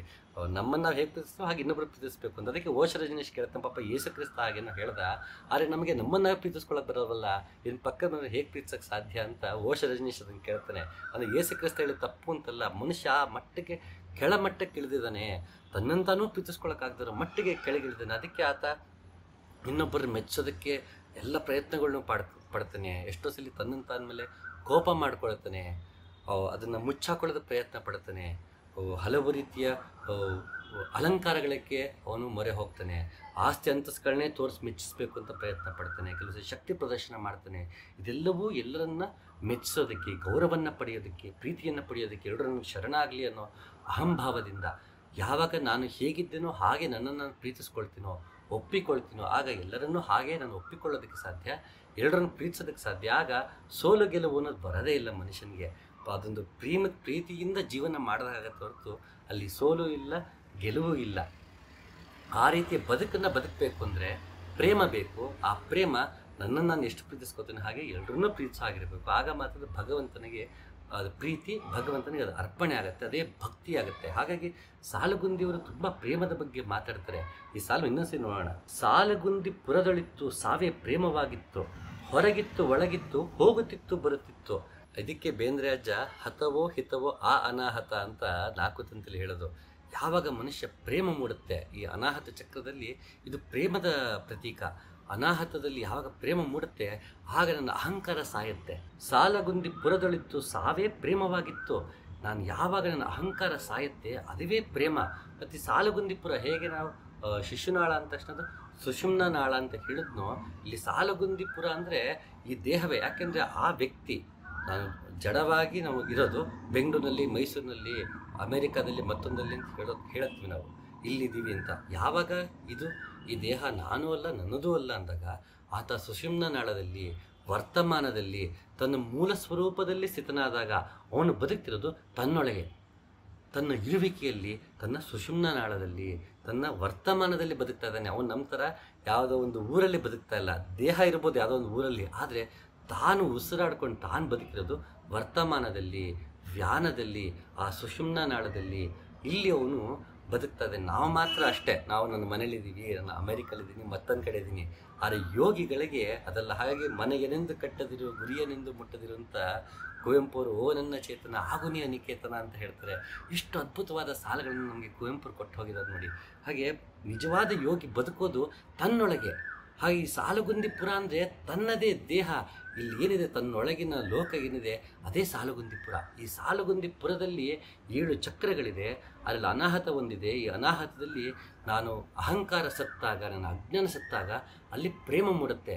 ಹಾಗಾಗಿ ಸಾಲಗುಂದಿಪುರದೊಳಿತ್ತು ಸಾವೇ ಪ್ರೇಮವಾಗಿತ್ತು. ಹೊರಗಿತ್ತು ಒಳಗಿತ್ತು, ಹೋಗುತ್ತಿತ್ತು ಬರುತ್ತಿತ್ತು, ಒಳಗಿತ್ತು ಹೊರಗಿತ್ತು. ಈ ನಾವು ಉಸಿರಾಟದ ವಿಷಯಕ್ಕೆ ಬಂದಾಗ ಯಾಕೆ ಅಲ್ಲಿ ಗಾಳಿ ಅಂತ ತಗೊಂಡ್ವಿ, ಅಲ್ಲಿ 4 ಭೂತಗಳಲ್ಲಿ ಗಾಳಿ ಸೇರಿಸ್ಕೊಂಡಿದ್ದಾರೆ ಅಂತ. ಇದು ನಾವು ಉಸಿರಾಡ್ತಾನೆ ಇರ್ತೀವಿ. ದಿನಕ್ಕೆ 21,600 ಸಲ ಉಸಿರಾಡ್ತಿರ್ತೀವಿ ಮನುಷ್ಯ. ನಮ್ಗೆ ಅದು ಅರಿವೇ ಇರಲ್ಲ. ಕೋಮಾದಲ್ಲೂ ಉಸಿರಾಡ್ತಿರ್ತೀವಿ, ನಿದ್ದೆ ಮಾಡ್ದಾಗ ಉಸಿರಾಡ್ತಿರ್ತೀವಿ. ನಾವು ಅದ್ರ ಕಡೆ ಗಮನನೇ ಕೊಡೋದಿಲ್ಲ. ನಾವು ಇದ್ರ ಕಡೆ ಗಮನ ಕೊಟ್ಟಾಗ ಈ ಹುಟ್ಟು ಸಾವು, ನಾವು ಉಸಿರು ತಗೊಂಡಾಗ ಹುಟ್ಟು, ಉಸಿರು ಬಿಟ್ಟಾಗ ಸಾವು, ಈ ಹುಟ್ಟು ಸಾವಿನ ಮಧ್ಯೆ ಒಂದಿದೆಯಲ್ಲ, ಅದು ಹುಟ್ಟು ಅಲ್ಲ, ಸಾವು ಅಲ್ಲ, ಆ ಅನಂತತೆ ಅದ್ರ ಮಧ್ಯೆ ಇರುತ್ತೆ. ಅದ್ರ ಬಗ್ಗೆ ಮುಂದಿನ ಸಂಚಿಕೆಗಳು ಮಾತಾಡ್ತಾ ಹೋಗೋಣ. ಉಸಿರಿನ ಬಗ್ಗೆ ಹಲವು ಸಂಚಿಕೆಗಳು ಮಾತಾಡಾಗಿದೆ. ಇನ್ನೂ ಅದ್ರ ಬಗ್ಗೆ ಆಳವಾಗಿ ಅದ್ರ ಬಗ್ಗೆ ಮಾತಾಡ್ತಾ ಹೋಗೋಣ. ಈ ಉಸಿರು ತಗೊಳ್ಳೋದು, ಉಸಿರು ಬಿಡೋದು, ಇದ್ರ ಮಧ್ಯವೇ ಸಾಲುಗುಂದಿಪುರ ಇದೆ. ನಾನು ಅಲ್ಲೇ ಸಾಯೋದು. ಇದು ಹುಟ್ಟಿಲ್ಲ, ಸಾವಿಲ್ಲ, ಅದ್ರ ಮಧ್ಯೆ ಒಂದು ವ್ಯಾನ. ಆ ವ್ಯಾನದಲ್ಲಿ ನಾವು ನಿಲ್ಲಬೇಕಾಗತ್ತೆ. ಇದನ್ನೇ ವಿಪಸನ ತಂತ್ರ ಅಂತ ಹೇಳ್ತಾರೆ ಅಂತ ನಾನು ಹಲವು ಬಾರಿ ಹೇಳಿದ್ದೀನಿ. ಇಲ್ಲೇ ಒಳಗಿತ್ತು ಹೊರಗಿತ್ತು. ಇಲ್ಲಿ ಕೆರೆಗೆ ನೀರನ್ನು ಕೆರೆಗೆ ಚೆಲ್ಲಿ, ಏನು ಇಡೀ ಬ್ರಹ್ಮಾಂಡದಿಂದ ನಮ್ಮ ಪರಿಸರದಿಂದ ಉಸಿರನ್ನು ತಗೊಳ್ತೀವಿ, ಉಸಿರನ್ನು ಬಿಡ್ತೀವಿ. ಅದು ಹೊರಗೂ ಇದೆ, ಒಳಗೂ ಇದೆ. ನೀ ಮಾಯಿಯೊಳಗೋ ನಿನ್ನೊಳು ಮಾಯಿ ಅಂತ ದಾಸರು ನಮಗೆ ಅದಕ್ಕೆ ಕೇಳೋದು. ಭಗವಂತ ಎಲ್ಲೂ ಇದ್ದಾನೆ, ಮೇಲೆ ನನ್ನೊಳಗೂ ಇದ್ದಾನೆ, ಹೊರಗೂ ಇದ್ದಾನೆ. ನಾನು ಅವನನ್ನೇ ಒಳಗೆ ತಗೋತೀನಿ, ಅವನನ್ನೇ ಹೊರಗೆ ಬಿಡ್ತೀನಿ. ಹಂಸ, ನಾನು ಕೆಲ ಸಂಚಿಕೆಯಲ್ಲಿ ಹೇಳಿದ್ದೆ, ಹೇಗೆ ಹಂಸ ಹಾಲನ್ನು ತಗೊಂಡು, ಹಾಲು ಮತ್ತು ನೀರು ಬೆರೆಸಿ ಕೊಟ್ಟಾಗ ಹಾಲನ್ನು ತೊಗೊಂಡು ನೀರು ಬಿಡುತ್ತೆ. ಹಾಗೆ ನಾವು ಇಡೀ ಗಾಳಿಯನ್ನು ಒಳಗೆ ತೊಗೊಂಡು ನಮಗೆ ಬೇಕಿರೋದು ಇಟ್ಕೊಂಡು ಮಿಕ್ಕಿದ್ದ ಬಿಡೋದು ನಾವೇ ಹಂಸ. ಹಮ್ ಅಂದರೆ ನಾನು ಅಂತ, ಸ ಅಂದರೆ ಆಗಿದ್ದೇನೆ. ನಾನು ಅದುವೇ ಆಗಿದ್ದೇನೆ. ಯಾವುದನ್ನು ತೆಗೆದುಕೊಳ್ಳುತ್ತಿದ್ದೇನೋ ಅದನ್ನೇ ಬಿಡುತ್ತಿದ್ದೇನೆ. ಯಾವುದು ನನ್ನ ಒಳಗೆ ಹೋಗುತ್ತಿದೆಯೋ ಅದು ನಾನೇ ಆಗಿದ್ದೇನೆ. ಯಾವುದನ್ನು ಹೊರಗೆ ಬಿಡುತ್ತಿದ್ದೇನೋ ಅದೂ ನಾನೇ ಆಗಿದ್ದೇನೆ. ಹಂಸ, ಹಮ್ ಅಂದರೆ ನಾನು, ಸ ಅಂದರೆ ಆಗಿದ್ದೇನೆ. ಅದಕ್ಕೆ ಸಹಜೀಯಾನ ಹೇಗಿದೆಯೋ ಹಾಗಿದೆ. ಇಷ್ಟು ಅದ್ಭುತವಾಗಿ ಕಟ್ಕೊಟ್ಟಿದ್ದಾರೆ ನೋಡಿ. ಗುರು ಪೀರ ಖಾದರಿಗೆ ಸಾವಿನ ಸ್ನೇಹವಿತ್ತು, ಭಯದೊಳಗೆ ಪ್ರೇಮವಿತ್ತು, ಪ್ರೀತಿಯಿಂದ ಸಾಗಿತ್ತು. ಇದಕ್ಕೆ ಗೋರಖನಾಥ ಒಂದ್ ಕಡೆ ತುಂಬಾ ಚೆನ್ನಾಗಿ ಹೇಳ್ತಾನೆ. ಅದು ಹೀಗಿದೆ: ಮರಣ ಹೊಂದು ಯೋಗಿಯೇ ಮರಣ ಹೊಂದು, ಗೋರಖ ಸತ್ತು ಕಂಡಂತ ಮರಣವನ್ನು ಹೊಂದು. ಅದಕ್ಕೆ ದ್ವಿಜ ಅಂತ ಹೇಳೋದು. 2 ಬಾರಿ ಹುಟ್ಟಬೇಕು. 2 ಬಾರಿ ಹುಟ್ಟಬೇಕು ಅಂದರೆ ಮೊದಲೊಂದ್ಸಲಿ ಸಾಯ್ಬೇಕಲ್ಲ ಅವನು. ಮೊದಲನೇ ಸಲ ಸತ್ತಿಲ್ಲ, 2ನೇ ಸಲ ಹುಟ್ಟೋಕ್ಕೆ ಸಾಧ್ಯ ಇಲ್ಲ. ನಾವು ಅಜ್ಞಾನದಲ್ಲಿ ಆಯಸ್ಸು ಮುಗಿದ್ಮೇಲೆ ಸಾಯ್ತೀವಿ ಅಲ್ವಾ. ಆದರೆ ಎಚ್ಚರಿಕೆಯಿಂದ ಸಾಯೋದಿದೆಯಲ್ಲ, ಅಂಟಿಕೊಂಡು ಬಂದಂತಹ ಕರ್ಮಗಳಿಂದ, ನಂಬಿಕೆಗಳಿಂದ, ಸಂಸ್ಕಾರಗಳಿಂದ, ನನ್ನ ಗುರುತುಗಳಿಂದ, ಗಂಡು ಹೆಣ್ಣು, ಶ್ರೀಮಂತ ಬಡವ ಬಲ್ಲಿದ, ಇದೆಲ್ಲ ಗುರುತುಗಳಿಂದ ಕಳಿಸ್ಕೊಳ್ಳೋದೇ ನಿಜವಾದ ಸಾವು. ಅದರಿಂದ ಯಾವಾಗ ಕಳಿಸ್ಕೊಳ್ತೀವಿ ನಾವು ಹೊಸದಾಗಿ ಜೀವನವನ್ನು ನೋಡೋದಕ್ಕೆ ಸಾಧ್ಯವಾಗುತ್ತೆ. ಅದಕ್ಕೆ ಲರ್ನ್ ಆ್ಯಂಡ್ ಅನ್ಲರ್ನ್ ಅಂತ ಹೇಳುತ್ತೆ. ಹೇಗೆ ಯಾಜ್ಞವಲ್ಕರ್ ಅನಿಸುತ್ತೆ, ನೀವು ಕಲ್ತಿರೋದನ್ನೆಲ್ಲ ಕೊಟ್ಬಿಡು ಅಂದಾಗ ಅವ್ರು ವಾಂತಿ ಮಾಡಿಬಿಟ್ರು. ಅಲ್ಲಿಂದ ಮತ್ತೆ ಹೊಸದಾಗಿ ವೇದವನ್ನು ಇದಾಯಿತು, ಕೃಷ್ಣ ವೇದ ಶುಕ್ಲ ವೇದ ಅಂತ ಹೇಳ್ತಾರೆ. ಅಂದರೆ ಗುರುವಿಂದ ಕಲಿತದೆಲ್ಲ ಅನ್ಲರ್ನ್ ಮಾಡಿದ್ರು ಅವರು. ವಾಂತಿ ಮಾಡಿಬಿಟ್ರು ಅಂದ ತಕ್ಷಣ ಲಿಟರಲಿ ಹಾಗೆ ನಾವು ತಗೊಳ್ಬಾರ್ದು. ಅದನ್ನು ಉಪನಿಷತ್ತಾಗಲಿ ಯಾವುದೇ ಗುರುವಿನ ವಾಕ್ಯವಾಗಲಿ ಅದನ್ನು ಅದೇ ರೂಪದಲ್ಲಿ, ಸ್ಥೂಲ ರೂಪದಲ್ಲಿ ತಗೊಳ್ಳೇಬಾರ್ದು. ಒಳಗಿನ ಅರ್ಥ ಬೇರೆನೇ ಇರುತ್ತೆ. ಅದು ಹೇಳುವ ರೀತಿ ಹೇಗಿರುತ್ತೆ ಅಂದರೆ ಮಿಸ್ಲೀಡಿಂಗ್ ಆಗಿರುತ್ತೆ. ಹಾಗಾಗಿ ತುಂಬ ಎಚ್ಚರದಿಂದ ಅದನ್ನು ನೋಡಬೇಕು. ಅದಕ್ಕೆ ಶರೀಫಜ್ಜ ಹೇಳೋದು, ಎಚ್ಚರದಿಂದ ಪ್ರಭುಲಿಂಗ ಲೀಲೆಯನ್ನು ಓದು ಅಂತ ಹೇಳ್ತಾರೆ. ಯಾಕೆ ಎಚ್ಚರದಿಂದ ಓದು ಅಂತ ಹೇಳ್ತಾರೆ ಅಂತಂದರೆ, ಪ್ರಭುಲಿಂಗ ಲೀಲೆಯಲ್ಲಿ ನಮಗೆ ಮೇಲ್ನೋಟ ಓದುವಾಗ ಹೆಚ್ಚು ಪವಾಡಗಳೇ ಕಾಣಿಸುತ್ತೆ, ಮತ್ತು ಕಾವ್ಯಾತ್ಮಕವಾಗಿ ಕಾಣಿಸ್ತಾ ಹೋಗುತ್ತೆ. ಶೃಂಗಾರ ಎಲ್ಲವೂ ಇದೆ ಪ್ರಭುಲಿಂಗ ಲೀಲೆಯಲ್ಲಿ. ಓದಬೇಕು, ತುಂಬ ಚೆನ್ನಾಗಿದೆ ಪ್ರಭುಲಿಂಗ ಲೀಲೆ. ಅದಕ್ಕೆ ಶರೀಫ್ ಅಜ್ಜ ಹೇಳೋದು, ಇದನ್ನು ಎಚ್ಚರದಿಂದ ಓದು, ಇಲ್ಲ ಅಂದರೆ ಅಲ್ಲಿ ಸಿಗುವಂತಹ ಕಾವ್ಯ, ಅಲ್ಲಿ ಸಿಗುವಂತಹ ರೂಪಕಗಳು, ಅದರಲ್ಲಿ ಸಿಗುವಂತಹ ಪವಾಡಗಳು, ಇದರ ಹಿಂದೆ ನೀವು ಹೋಗ್ಬಿಡ್ತೀಯಾ, ನಿಜ ಒಳಗಿನ ಅರ್ಥ ನಿನಗೆ ತಿಳಿಯುವುದಿಲ್ಲ. ಅಲ್ಲ ಪ್ರಭು ಅಲ್ಲಿ ಬಾರಿಸಿದ ಇನ್ಸ್ಟ್ರೂಮೆಂಟ್ ಏನಿದೆ, ಅಲ್ಲಿ ಬಂದಂತಹ ಮಾಯೆ ಏನಿದೆ, ಆತ ಎಲ್ಲವನ್ನೂ ಕಳಚಿಬಿಟ್ಟು ಹೋಗಿದ್ದೇನಿದೆ, ಗುರು ಸಿಕ್ಕಿದ್ದೇನಿದೆ, ಅಲ್ಲಿ ಅವನು ಅಗದಿದ್ದು, ಅಲ್ಲಿ ಗುರು ಕಂಡಿದ್ದು ಎಲ್ಲವೂ ಒಳಗೆ ಒಳಾರ್ಥ ಬೇರೆಯೇ ಇದೆ ಪ್ರಭುಲಿಂಗ ಲೀಲೆಯಲ್ಲಿ. ಆದರೆ ಹೊರಗಿಂದ ನಾವು ಓದ್ಬಿಟ್ರೆ, ಯಾವುದೋ ಜಾತಿ ಧರ್ಮಕ್ಕೆ ನಾವು ಅಂಟ್ಕೊಂಡು ಅದನ್ನು ಓದ್ತಾ ಹೋಗ್ಬಿಟ್ರೆ, ಯಾವುದೋ ಪವಾಡ ಪುರುಷ ಬಂದ ಮತ್ತೇನೋ ಅವನ ಜೀವನ ಅಂತಷ್ಟು ಆಯಿತು, ಅವನ ಮಾಯನ ಗೆದ್ದ ಮತ್ತೆ ಪವಾಡ ಮಾಡ್ದ ಅನ್ನಂಗೆ ನಮಗೆ ಭಾಸ ಆಗ್ಬೋದು, ಎಲ್ರಿಗೂ ಆಗತ್ತೆ ಅಂತ ಹೇಳಲ್ಲ. ಆದರೆ ಹೊರನೋಟದಲ್ಲಿ ಪ್ರಭುಲಿಂಗ ಲೀಲೆಯನ್ನು ಓದುವಾಗ ಆ ರೀತಿ ಆಗೋ ಸಾಧ್ಯತೆಗಳು ಹೆಚ್ಚು. ಹಾಗಾಗಿ ನಾವು ಎಚ್ಚರಿಕೆ ತುಂಬ ಮುಖ್ಯ. ನಮಗೆ ಎಚ್ಚರಿಕೆ ಇಲ್ಲದೆ ಸಾಯ್ತೀವಿ, ಆಯಸ್ ಮುಗಿತು ಸಾಯ್ತೀವಿ ಅಷ್ಟೇ. ಆದರೆ ಎಚ್ಚರಿಕೆಯಿಂದ ಸಾಯುವುದಿದೆಯಲ್ಲ, ಅದು ತುಂಬ ಮುಖ್ಯ. ಯಾವಾಗ ಎಚ್ಚರಿಕೆಯಿಂದ ಸಾಯ್ತೀವಿ ಆವಾಗ ಪ್ರೇಮ ಸಿಗುತ್ತೆ. ಗುರು ಪೀರ ಖಾದರಿಗೆ ಸಾವಿನ ಸ್ನೇಹವಿತ್ತು, ಸಾವನ್ನು ಅಪ್ಪಿಕೊಂಡರು, ಸಾವನ್ನಪ್ಪಿದರು ಅಂತೀವಿ. ನಾವೆಲ್ಲಿ ಸಾವನ್ನಪ್ತೀವಿ? ಸಾವು ಬರೋವಾಗ ನಾವು ಅಂತಿರ್ತೀವಿ, ಸಾವು ಮುಡ್ಲಪ್ಪ ಸಾಕು ಅಂತಿರ್ತೀವಿ, ಬಂದಾಗ ಓಡೋಗ್ತಿರ್ತೀವಿ ಬೇಡ ಅಂತ. ನಾವು ಸಾವನ್ನು ಒಪ್ಪದೇ ಇರೋವಾಗ ಅಪ್ಪದೆಲ್ಲಿಂದ ಬಂತು?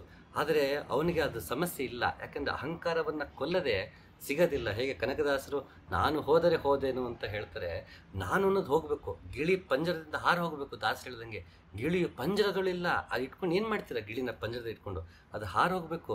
ಅಕ್ಕ ಕೇಳೆ ಎನ್ನ ಮಾತು ಅಂತ ದಾಸರು ಹೇಳ್ತಾ ಹೋಗ್ತಾರಲ್ಲ, ಗಿಳಿಯು ಪಂಜರದೊಳಿಲ್ಲ. ಇದನ್ನು ಶೋಕದ ರೀತಿಯಲ್ಲಿ ಹಾಡೋರು ಇದ್ದಾರೆ ನಮ್ಮ ಕೆಲವರು. ಆದರೆ ಅದು ಶೋಕದಲ್ಲಿ ಹೇಳಿದ್ದಲ್ಲ, ಅದು ಖುಷಿಯಾಗಿ ಅಕ್ಕ ಕೇಳಿ ಎನ್ನ ಮಾತು ಹೋಗ್ಬಿಡ್ತಪ್ಪ, ಅಷ್ಟು ಪ್ರೀತಿನ ಸಾಕದೆ ಹೋಗ್ಬಿಡ್ತು ಸದ್ಯ ಅಂತ ಖುಷಿಯಾಗಿ ದಾಸರದನ್ನು ವಿಡಂಬನಾತ್ಮಕವಾಗಿ ಹೇಳ್ತಾ ಹೋಗ್ತಾರೆ.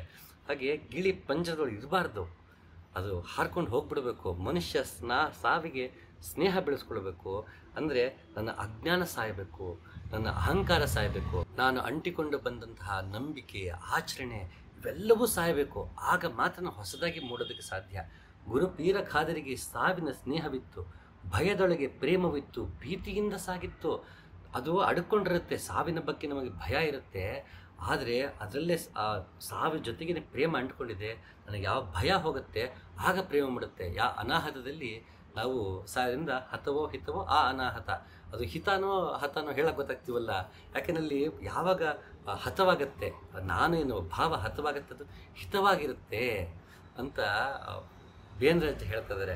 ಹಾಗೆ ನನ್ನ ಅನಾಹತದಲ್ಲಿ ಅಹಂಕಾರವನ್ನು ಕೊಂದು, ಅಜ್ಞಾನವನ್ನು ಕೊಂದು ಪ್ರೇಮವನ್ನು ಪಡಿಬೇಕು. ಆದರೆ ನನಗೆ ಭಯ ಸಾಯೋದಕ್ಕೆ. ಆದರೆ ಅದರೊಳಗೇ ಅಡಗಿದೆ, ಅನಾಹತದಲ್ಲೇ ಪ್ರೇಮ ಅಡಗಿದೆ. ಭಯದೊಳಗೆ ಪ್ರೇಮವಿತ್ತು, ಪ್ರೀತಿಯಿಂದ ಸಾಗಿತ್ತು. ಹಾಗಾಗಿ ಮನುಷ್ಯ ಭಯ ಪಡಬಾರ್ದು, ಸಾವಿಗೆ ಭಯ ಪಡಬಾರ್ದು. ಸಾವು ಅಂದರೆ ಈ ದೈಹಿಕವಾದ ಸಾವು ಹೊರತಾಗಿ ನನ್ನ ಅಜ್ಞಾನದ ಸಾವು, ನನ್ನ ಅಹಂಕಾರದ ಸಾವಿಗೆ ಭಯ ಪಡಬಾರ್ದು. ಅದು ಭಯಪಡಿಸೋದು ಕೂಡ ಅಹಂಕಾರ ಬೇಕು ನನಗೆ. ಅದಕ್ಕೆ ಹೇಳಿದ್ದು, ಅಹಂಕಾರ ಇರುತ್ತೆ, ತಾನು ಇಲ್ಲ ಅಂತ ಹೇಳ್ಕೊತಿರುತ್ತೆ, ಅದು ಹೊಗಳತ್ತೆ ತೆಗಳತ್ತೆ, ತನ್ನ ಉಳಿವಿಗಾಗಿ ಹೀಗೆ ಮಾಡ್ತಿರ್ತಪ್ಪ ಅಹಂಕಾರ. ಹಾಗೆ ಅಹಂಕಾರದ ಮಾತು ಕೇಳಬೇಡ, ಅದು ಸಾಯೋದಕ್ಕೆ ಭಯ ಪಡುತ್ತೆ. ಆದರೆ ಆ ಸಾವಿನ ಭಯದೊಳಗೆ ಪ್ರೇಮ ಅಡಗಿದೆ. ಯಾವತ್ತು ಅಹಂಕಾರ ಸಾಯುತ್ತೋ ನಿಜವಾದ ಪ್ರೇಮ ಮೂಡುತ್ತೆ, ವಿಶ್ವ ಪ್ರೇಮ ಮೂಡುತ್ತೆ. ಆಗ ಕುವೆಂಪು ಹೇಳಿದಾಗ ನಾವು ವಿಶ್ವ ಮಾನವರಾಗ್ಬೋದು. ಪ್ರತಿಯೊಂದು ಈ ಪಂಚಭೂತಗಳಿಂದ ಕೂಡಿರುವಂತಹ ಪ್ರಕೃತಿ ಏನಿದೆ, ನಮ್ಗೆ ಕಾಣುತ್ತಿರೋ ವ್ಯಕ್ತ ರೂಪವೇನಿದೆ ಭಗವಂತನದು, ಆ ವ್ಯಕ್ತ ರೂಪದ ಅನುಸಂಧಾನ ಮಾಡಿ ಪ್ರತಿಯೊಂದು ಜೀವದಲ್ಲೂ, ಪ್ರತಿಯೊಂದು ಪ್ರಾಣಿಯಲ್ಲೂ, ಪ್ರತಿಯೊಂದು ಜಡದಲ್ಲೂ ಜಾತಿ ಭೇದಗಳು ಮಾಡದೆ, ಮತಗಳನ್ನು ಮಾಡದೆ, ಮೇಲು ಕೀಳು, ಸಾಹುಕಾರ ಬಡವ ಇದ್ಯಾವುದನ್ನು ಮಾಡದೆ ಎಲ್ಲರಲ್ಲೂ ಭಗವಂತನೇ ಇದ್ದಾನೆ ಅನ್ನೋ ಅನುಸಂಧಾನದಿಂದ ಎಲ್ಲರನ್ನೂ ಪ್ರೀತಿಸೋದಕ್ಕೆ ಸಾಧ್ಯ ಆಗತ್ತೆ. ಹಾಗಾಗಿ ಇಲ್ಲಿ ಇಷ್ಟೆಲ್ಲ ಗುರು ಖಾದರಿಯವರು ಹೇಳ್ಕೊಂಬಂದರು. ಪ್ರೇಮವೇ ಉತ್ತಮವಾದಂತಹ ಒಂದು ಭಾವ, ಅನುಭಾವ, ಒಂದು ಸ್ಥಿತಿ ಅನ್ನೋದು ಪ್ರತಿಪಾದನೆ. ಆದ್ದರಿಂದ ಇಲ್ಲಿ ಸಾವು ಮತ್ತು ಪ್ರೇಮದ ನಂಟನ್ನು ಗುರು ಖಾದರಿಯವರು ನೀಡ್ತಾ ಬಂದಿದ್ದಾರೆ. ಅಂತಹ ಸಾವು ನಮ್ಮದಾಗಲಿ, ಅಂತಹ ಪ್ರೇಮ ನಮ್ಮದಾಗಲಿ ಅಂತ ಕೇಳ್ಕೊಳ್ತಾ ಈ ಸಂಚಿಕೆಯನ್ನು ಮುಗಿಸಿದ್ದೀನಿ. ನಮಸ್ಕಾರ.